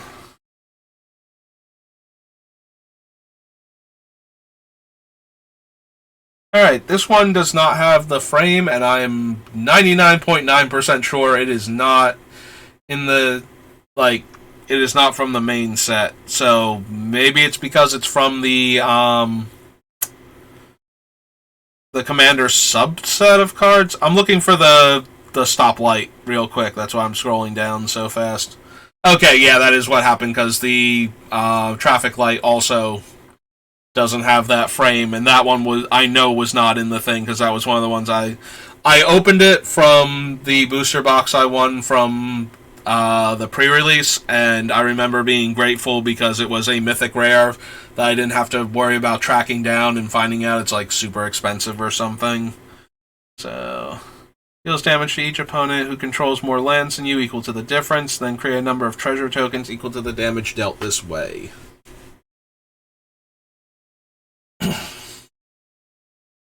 Storm of Forms. When you cast a spell, copy it for each kind of counter among permanents you control. You may choose new targets. Return target non-land permanent to its owner's hand. Opponent casts a spell from their hand. You may reveal the top card of your library. If it shares a card type with that spell, counter that spell, and that opponent may cast the revealed card without paying its mana cost. I mean, it wouldn't be a source we control, and most of our stuff just deals damage. So that would be mildly interesting as a way to counter instants and sorceries, primarily from the opponents. Enters the battlefield, each player puts a counter on land they control, deals combat damage to a player if that player controls one or more of those lands. Gain control of that land of their choice and untap it. Twinning Staff reprint. Surge, Weathered Sentinels, Tights, Wingspan Mentor. Right, real quick, let's back up to this page and just double check, make sure I didn't pass any other cards. Because once I noticed that we were doing the full frame thing, I kind of managed to tune out a bunch of the other cards.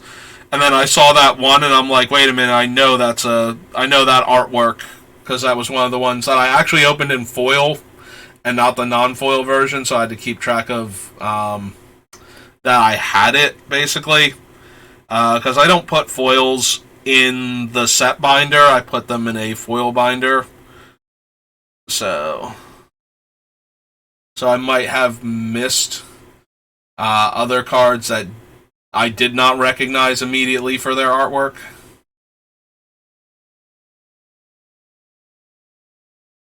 As being specifically from this set. Although it does not look like it. Okay, I was a little worried I might have accidentally missed one of the cards that way. That was Streets. That brings us to Strixhaven, where we will most likely be adding, oh god, its name's gone out of my head again. We'll see it. Also, this is one of those enemy color sets matter, so we have a higher chance of finding things. Blocks this turn. If able, you may have it gain reach until end of turn. And we could loot. That is the thing about Learn, is we do still have access to the looting aspect, even if we don't gain... even if we can't take the card from outside the game. Which, depending on the card, might also be helpful, but... Theros, Ikoria, Zendikar, Kaldheim, Strixhaven. Yeah, I probably should have just typed in Strixhaven. So, most notably, this is a red single mana instant. So, I think red instants and sorceries specifically are the most common thing that, like, among the different, I untap when you do X. Most of them are non-creatures.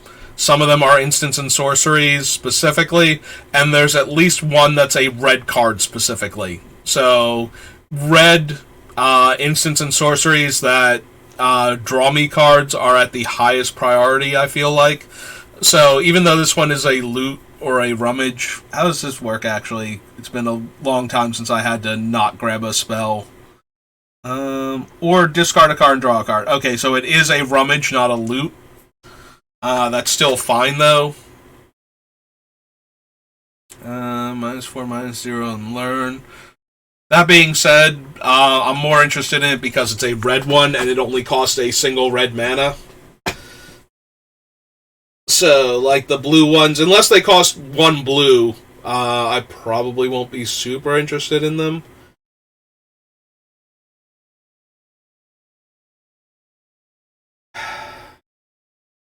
Guess I'm interested in Archmage Emeritus.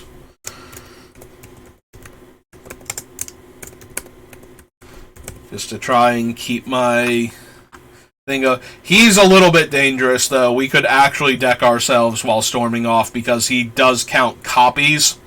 So there's only so many copies we can cast before we might have to kill this guy off real quick to stop him from killing us by decking.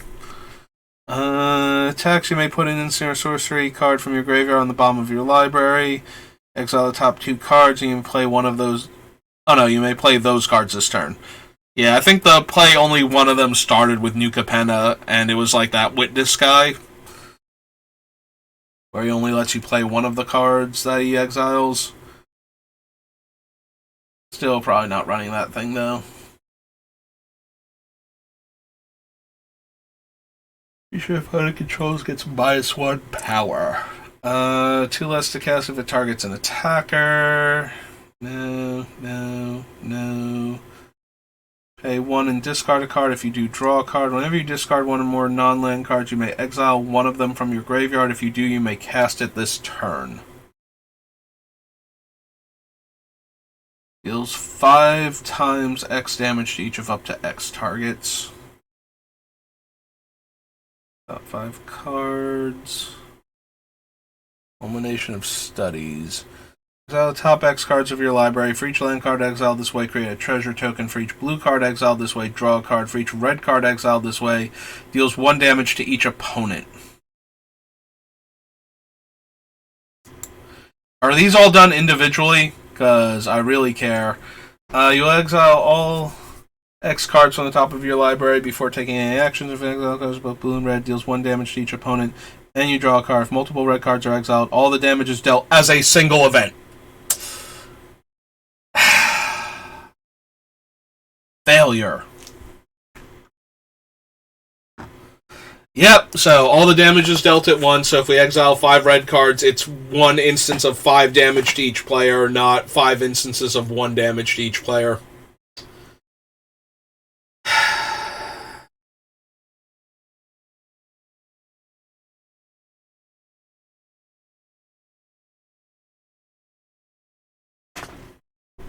Well. At least there's Curate, which lets us surveil 2 and then draw a card. So, 1 or greater to owner's hand and learn. Deals X damage to each non-dragon, where X is the exile card's mana value. Creature dealt damage this way would die. Exile it. Exiled. Can have any number of copies. When it dies, learn. Deals combat damage to a player. You may cast an instant or sorcery spell from your graveyard without paying its mana cost. Will be put into your graveyard, exiled instead. Yes.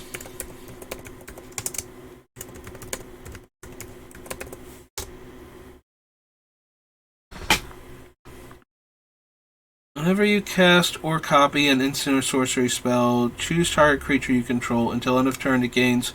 If this creature would leave the battlefield, exile it instead of putting it anywhere else.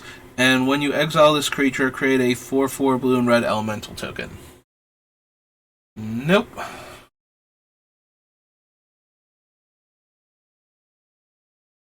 +1 trample and learn. No.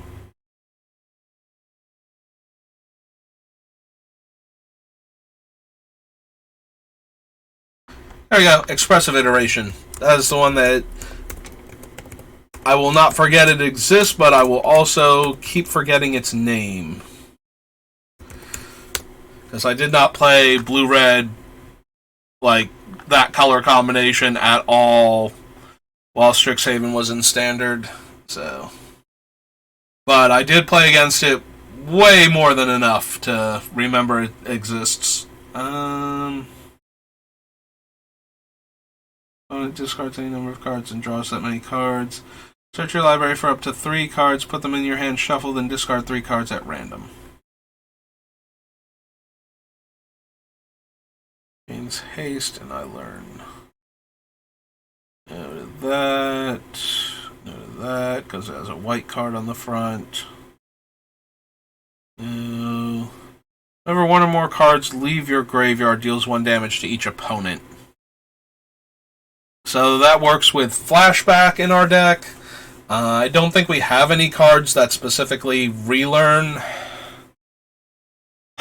I think it works with Flame Jab too. I'm pretty sure it leaves the graveyard to go on the stack and then goes back to the graveyard. So that would work.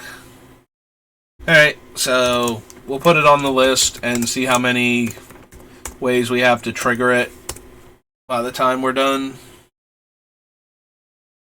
It's a battlefield, create treasure. Artifacts you control have tap, add 1 mana of any color. Spend this mana only cast instants and sorceries. Printing Ingus reprint. No. 3 damage and learn. Oh, that many cards. A 3/2. There's green on the front.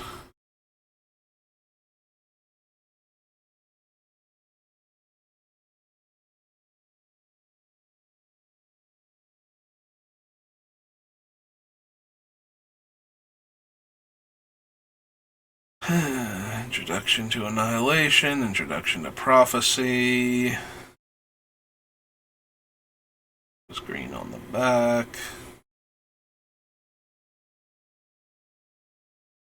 The letter. Lucas white on the front. Attacks the next instant or sorcery spell you cast this turn costs X less, where X is its power, as this ability resolves. Unfortunately, it's only the next one. Would probably be too powerful, honestly, if it just, until end of turn, all of my spells cost at least 2 less. Possibly, even lower. Don't think we care about Magma Opus.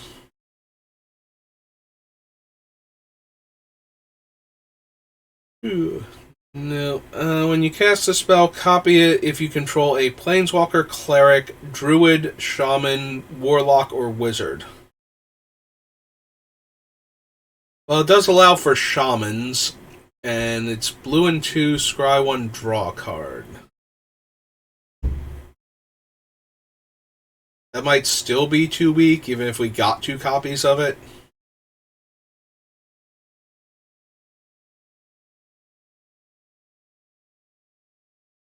I don't think we want multiple choice. Can't run the SAR. Haste and tap to scry 1. 5 damage to target creature. Excess damage is dealt to its controller. You can only sack this guy at sorcery speed. Run Plarg. Pop Quiz. So Pop Quiz is draw a card, then we can discard a card and draw another card. For blue and 2. Baseline.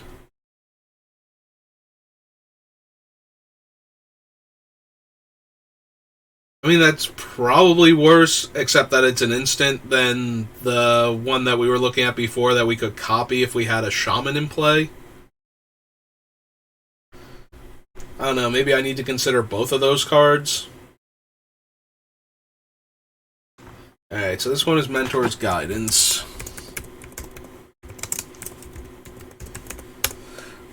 Yeah, we're definitely going to have like that sub-list that I do where, and I'm just trying to figure out like which cantrips go in the deck. Because we'll have so many different ones at this point. And we're only going to have room for like somewhere between 10 and 20 of them. Your sorcery can't be blocked, and mana value 5 or greater, put a 1/1 counter on it. Prismari command. 2 damage to any target, draw 2 cards and discard 2 cards, make a treasure or destroy an artifact. Yep. Looting and getting back the mana, while also having access to the other options, probably pushes this over the top of the very similar if we were to loot Is It Charm. Like, Is It Charm is blue and red, and we draw 2, discard 2. So if we draw 2, discard 2, and make the treasure, we're still, at blue and red, basically. But we had to have another mana to start off with in order to break even. But then we also get the ability to instead deal 2 damage to any target or destroy the artifact for the 1 more mana. Or, do this for the same casting cost because we get the treasure out of it. And then if we can reduce the casting cost, it actually nets us mana over playing Is It Charm. So yes, while I did completely dismiss Is It Charm before, I think we want the Prismari command.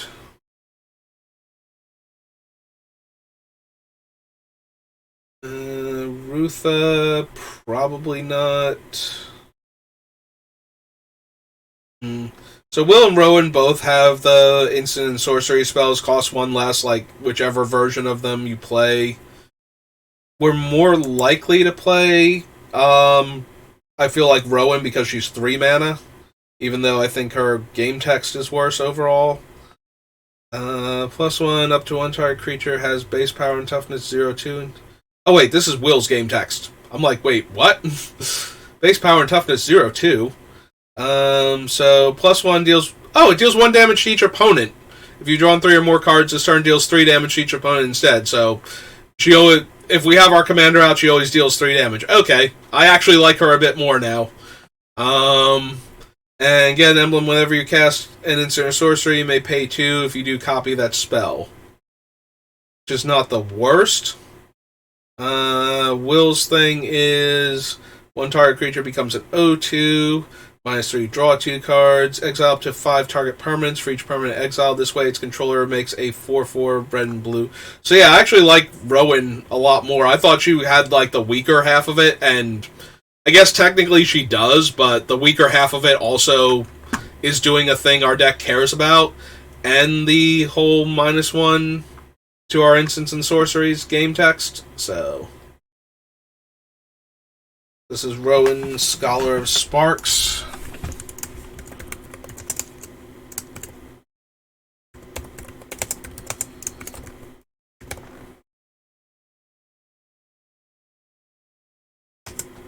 And Will, Scholar of Frost.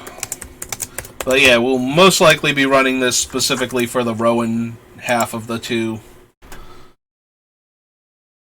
I forgot that she was actually going to, do the thing that our deck cared about as her plus, so, and makes our instants and sorceries cheaper. So, yeah, I think she's got a good chance of making it into the deck and being the one that we focus on.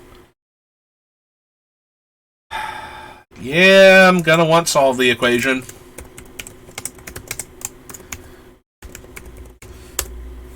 Yes, I would like the instant and sorcery version of Fabricate. With mana value 5 or greater, cost 1 less. No.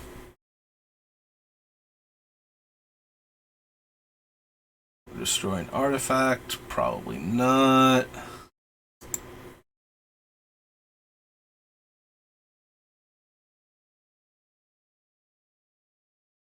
It's 2+ own first strike, make a treasure. No. Now to that one. More cards in hand than you, draw 2 cards. Draw 3 cards if they have at least 4 more cards than you. No. 1 target creature or planeswalker that player controls with mana value 3 or less. Go to Test of Talents. Alright, here's the blue-red one, or one of the blue-red ones. So, what are our modes? Ward 2 enters the battlefield, exile an instant or sorcery card from your graveyard, put a number of 1/1 counters on it equal to half that card's mana value rounded up. And the other half is discard a card, then draw a card. When you discard an instant or sorcery card this way, deals damage equal to that card's mana value to target creature or planeswalker you don't control. I don't think so. 1/2 double strike. Alright, and here's the Deans for the red-blue group.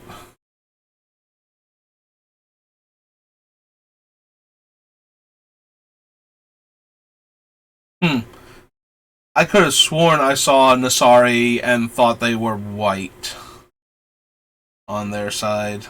Well, either way, we found them, so...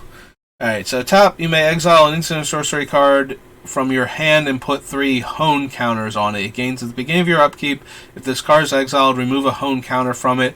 And when the last hone counter is removed from this card, if it's exiled, you may cast it. It costs 4 less to cast this way. So, I don't think so.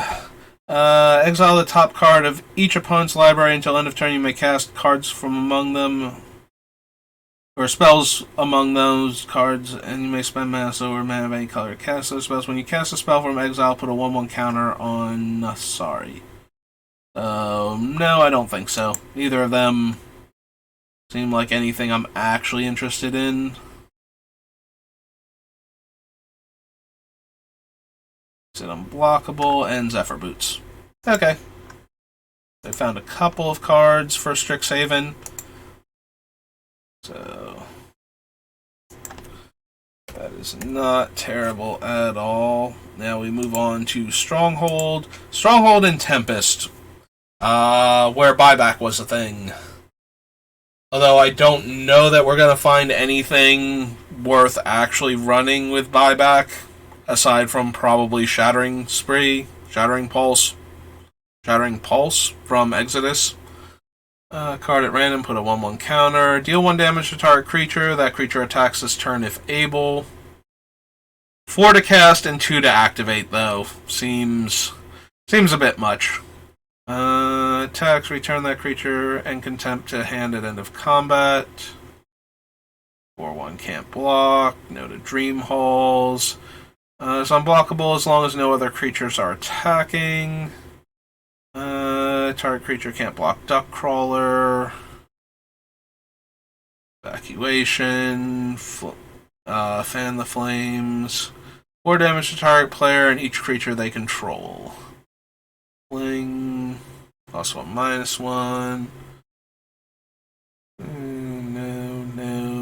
No. 3 mana, 1/1 haste fire breather. Nope.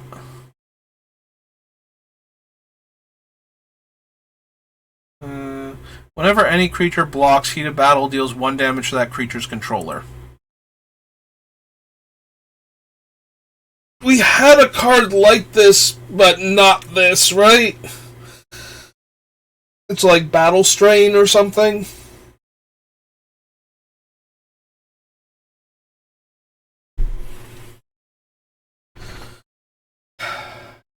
Well, actually, hang on. Battle Bond. If it was called Battle Strain, I did not add it to the list. And I might not have because... Oh, forgot the G. I'm like, wait, what? I might not have because it doesn't super change anything, but if there are 2 of them... If there are 2 of them, that just means my creatures will effectively be unblockable because you would take twice as much damage to block them as you would let them through, but then that means they're not getting blocked, so they're not getting killed in combat. So maybe.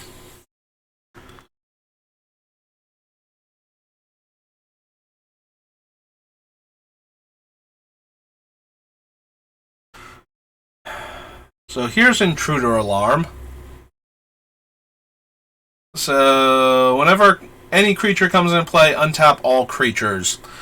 A lot of our creatures tap to deal a damage, so our opponent's stuff coming into play, like, even if they can go infinite, we might be able to kill them just based on... Oops, I hit the caps lock. We might be able to kill them with our triggers while they're trying to go infinite, so in that regard, I might be okay with Intruder Alarm, even if the opponents get a benefit from it. It's put into a graveyard from play, deals 1 damage to you. Sacrifice a creature, target opponent gains control of Jinxed Ring permanently. The problem is that giving it away will deal 3 damage to us if our commander's out, so I'm not... Oh. There's a 1-mana blue instant draw card. And we know how much I like those. Search your library for any copy of target creature.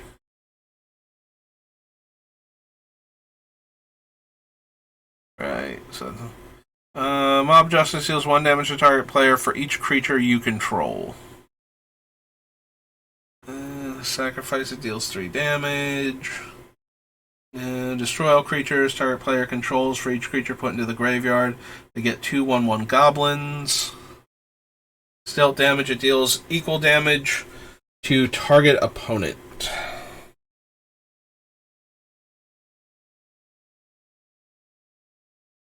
No to ransack. Targets only a single player, targets another player of your choice instead. Destroy all non-basics. Deal 2 damage to each creature without flying.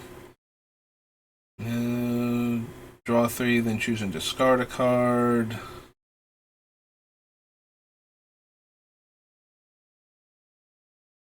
Four counters on it. Remove a 1/1 counter, deal 1 damage to target creature. No. Yeah, not at 5 mana. Gain control of target creature permanently. Use this ability only if it's attacking and unblocked. It's a 4 mana 1/1 shadow. Even if we stole a good creature, I don't think it would be worth it to have bothered running that card.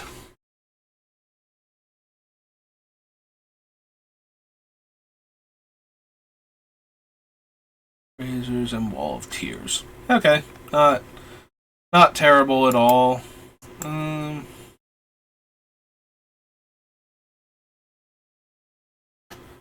Yeah, I don't think we care about the Valrath shape shifter.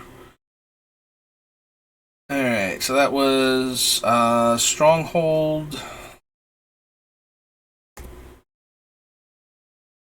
And that brings us to Tempest. Alright, I'm starting to run low on time, so probably call it after Tempest. We did make it through all of the S's, though, and there were a fair number of them, so... Destroy target artifact, creature, or land, and it deals 3 damage to you.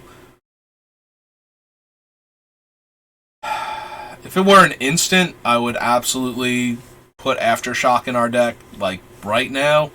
There's still a part of me that kind of wants to do that. We don't have a ton of... like, just reach out and kill a dude, and it kills an artifact or a land. It's probably still not quite there. During it deals 1 damage to that player for each artifact he or she controls, so it'll deal X damage. Tap, add 2, deal 2. I don't think we need that one. I'm more concerned about colored mana sources for this deck, to keep casting spells, than I am about ramping colorless mana. 7/6 Island Walk. 4+0, then destroy that creature. Definitely don't want to blow up all islands. That seems terrible. 2/1 Mountain Walk. Capsize. Don't want my red spells to cost more. Also seems terrible. Tap target creature. Deals damage equal to its power to another target creature. Dismiss. Dracoplasm. Dracoplasm sacrifice any number of creatures. Comes into play with power equal to total power. Toughness equal to total toughness. And has fire breathing. Draw 3. Choose 2 from your hand. Oh, right. This one was actually a reprint from Mirage, I believe. We didn't grab that one there, so I don't think so. Tome, Energizer, Enraging Licid, Meddling, Shapeshifter.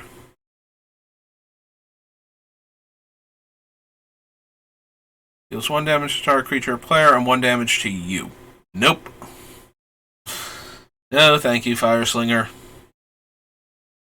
I couldn't remember if it was going to be bad or not when I saw Fire Slinger. I was like, okay, well, who else does he deal the damage to? Because I know he deals 1 damage to something else. So, deals 1 damage to target creature blocking it. No. Glowstone Wyvern, Fool's Tome, Furnace of Wrath. No. 5 blue creatures. Target creature becomes blue. 33 that can gain Shroud. Goblin Bombardment. There we go. Goblin Bombardment.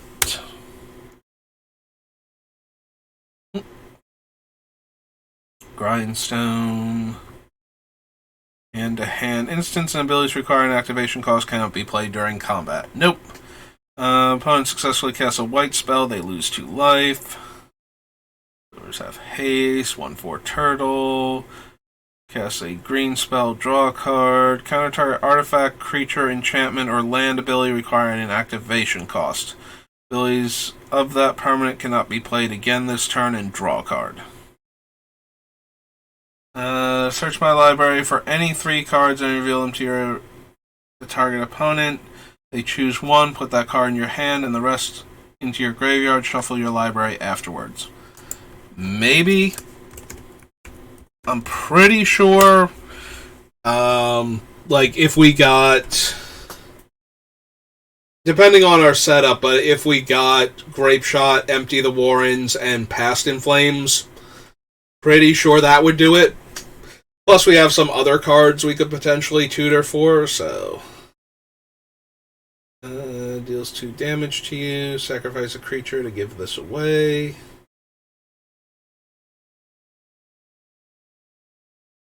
Swaps 2 permanents of the same type. Lightning Blast, 4/1 haste, Lotus Petal. With 5 counters on it, during your upkeep, remove a 1/1 counter from it, or sacrifice it, and it deals 1 damage for each 1/1 counter on it to each creature without flying in each player. Nope.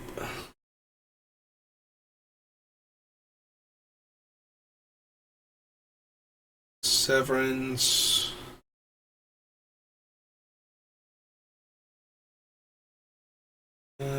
Skip your turn, draw 4 cards.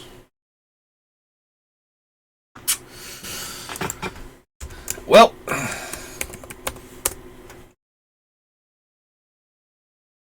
I feel like we're pretty all in with a bunch of the other blue cards that Draw a lot of cards for like 3 mana and then do mean things to us, like reduce our maximum hand size and whatnot, so I think I'm okay trying to run that one too. There's Mog Fanatic, who is one of the better little pingers we could have. Mog Raider, not so much. Whenever any creature blocks or is blocked by a creature with lesser power, destroy the creature with lesser power. Deals 1 damage to target creature that was damaged this turn.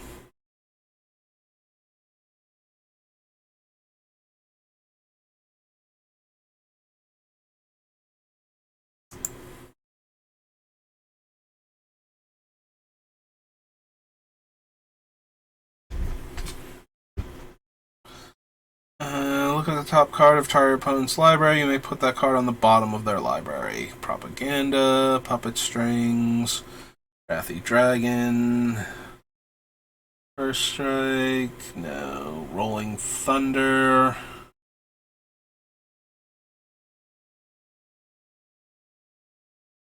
You know, that's true. I did not consider this when I was putting the Avacyn thing in, but Rolling Thunder is basically Avacyn's Judgment without, like, for one red more, like, -1 colorless plus one red.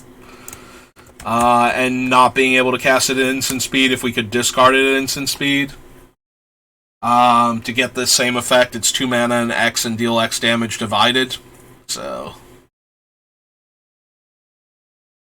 I was not thinking about it in terms of, oh right, there's another card that basically does that just by existing.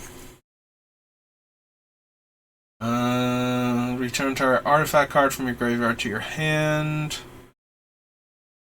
There's the Merfolk that taps to deal damage. Target creature as long as that creature has enchantments on it. They play auras as though they had flash. There's Ruby Medallion.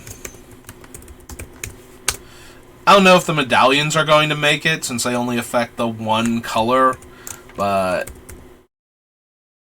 they might, so we'll add them to the list anyway.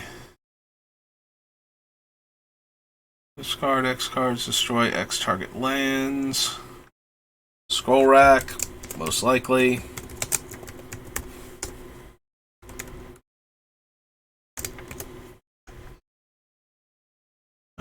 Searing Touch. Deals 1 damage and has buyback. Yeah, I'm down for some Searing Touch. Target creature gains Shadow and draw a card. Maybe. Yeah, I don't know which of this card costs 1 mana and draws us a card and targets a creature we're going to run, but we're going to probably run at least a couple of them. So I keep adding each one onto the list, and then we'll figure out like what ones actually stand a chance of doing something relevant. Not gonna steal enchantments.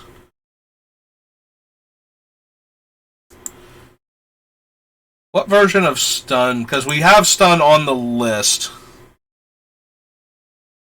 I think we have it on Invasion. Huh. I did not realize Stun was from Tempest originally. So, Invasion. Yep, there's Stun. I kind of we have,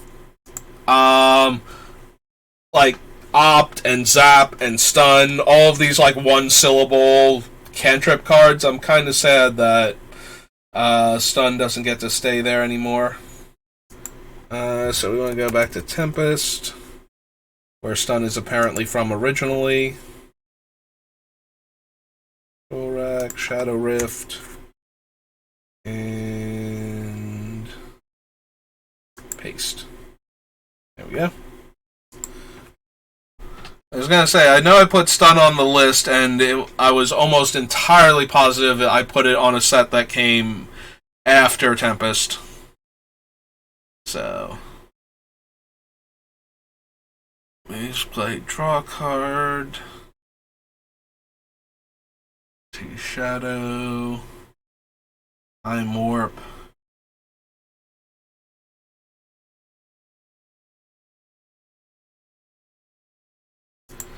I don't know that we're going to run Twitch, but there is a possibility with reducing the casting cost, it becomes free and draws a card. Like, if we can get it down to a blue and it untaps an island, or untaps a mountain, it lets us filter a blue into a red functionally, and draw a card off of doing that, so. And if we get copies of it, then we get to, actually go off and untap a bunch of lands. Whispers of the Muse is base blue mana draw card. So I'm down for that. Wild Worm, a lot less so. Wind Dancer, no. Windrake, no. And Wing Sliver. Alright, so we made it up through Tempest, so all of the S's into the very first set with a T. And that's going to be good enough for today. So, that's like a 2-hour stream on top of that, so that's basically like one of my days off streams. Normally I only get like an hour, hour and a half on work days, but I guess I started early today. Because even though I've been feeling a bit under the weather, I'm feeling better today than I was yesterday for the most part, so. And I didn't stream as much as I would have liked to yesterday, so I feel like this kind of makes up for that. So, I'm feeling good about that. So, thanks for watching. I'm going to keep saying the word so to start off my sentences. So, alright, enough of that. Alright, thanks for watching. I hope you enjoyed it. If you want to see any other portions of making Ghyrson, I do have a YouTube channel, also SBR_BLD. So you can check all of the VODs out over there. I also have all the other deck construction for my other builds, so Beamtown Bullies, Miracle, Braids. I've only done the other 3, right? This is my 4th deck so far. Pretty sure I'm up to my 4th deck, unless I've somehow miraculously forgotten somebody in the space of only having done 4 of these. But yeah, so you can catch all the VODs over there. Also, when I do drafts, I post the draft over there, regardless of how I do, unless something goes horribly wrong with the actual video. Like, there are a couple ones that I didn't post because I had audio issues or other technical problems with them, so. But that's going to do it for me for today, so I hope you enjoyed it, and I hope you have a good rest of your day, and I will see you next time. Thanks for watching.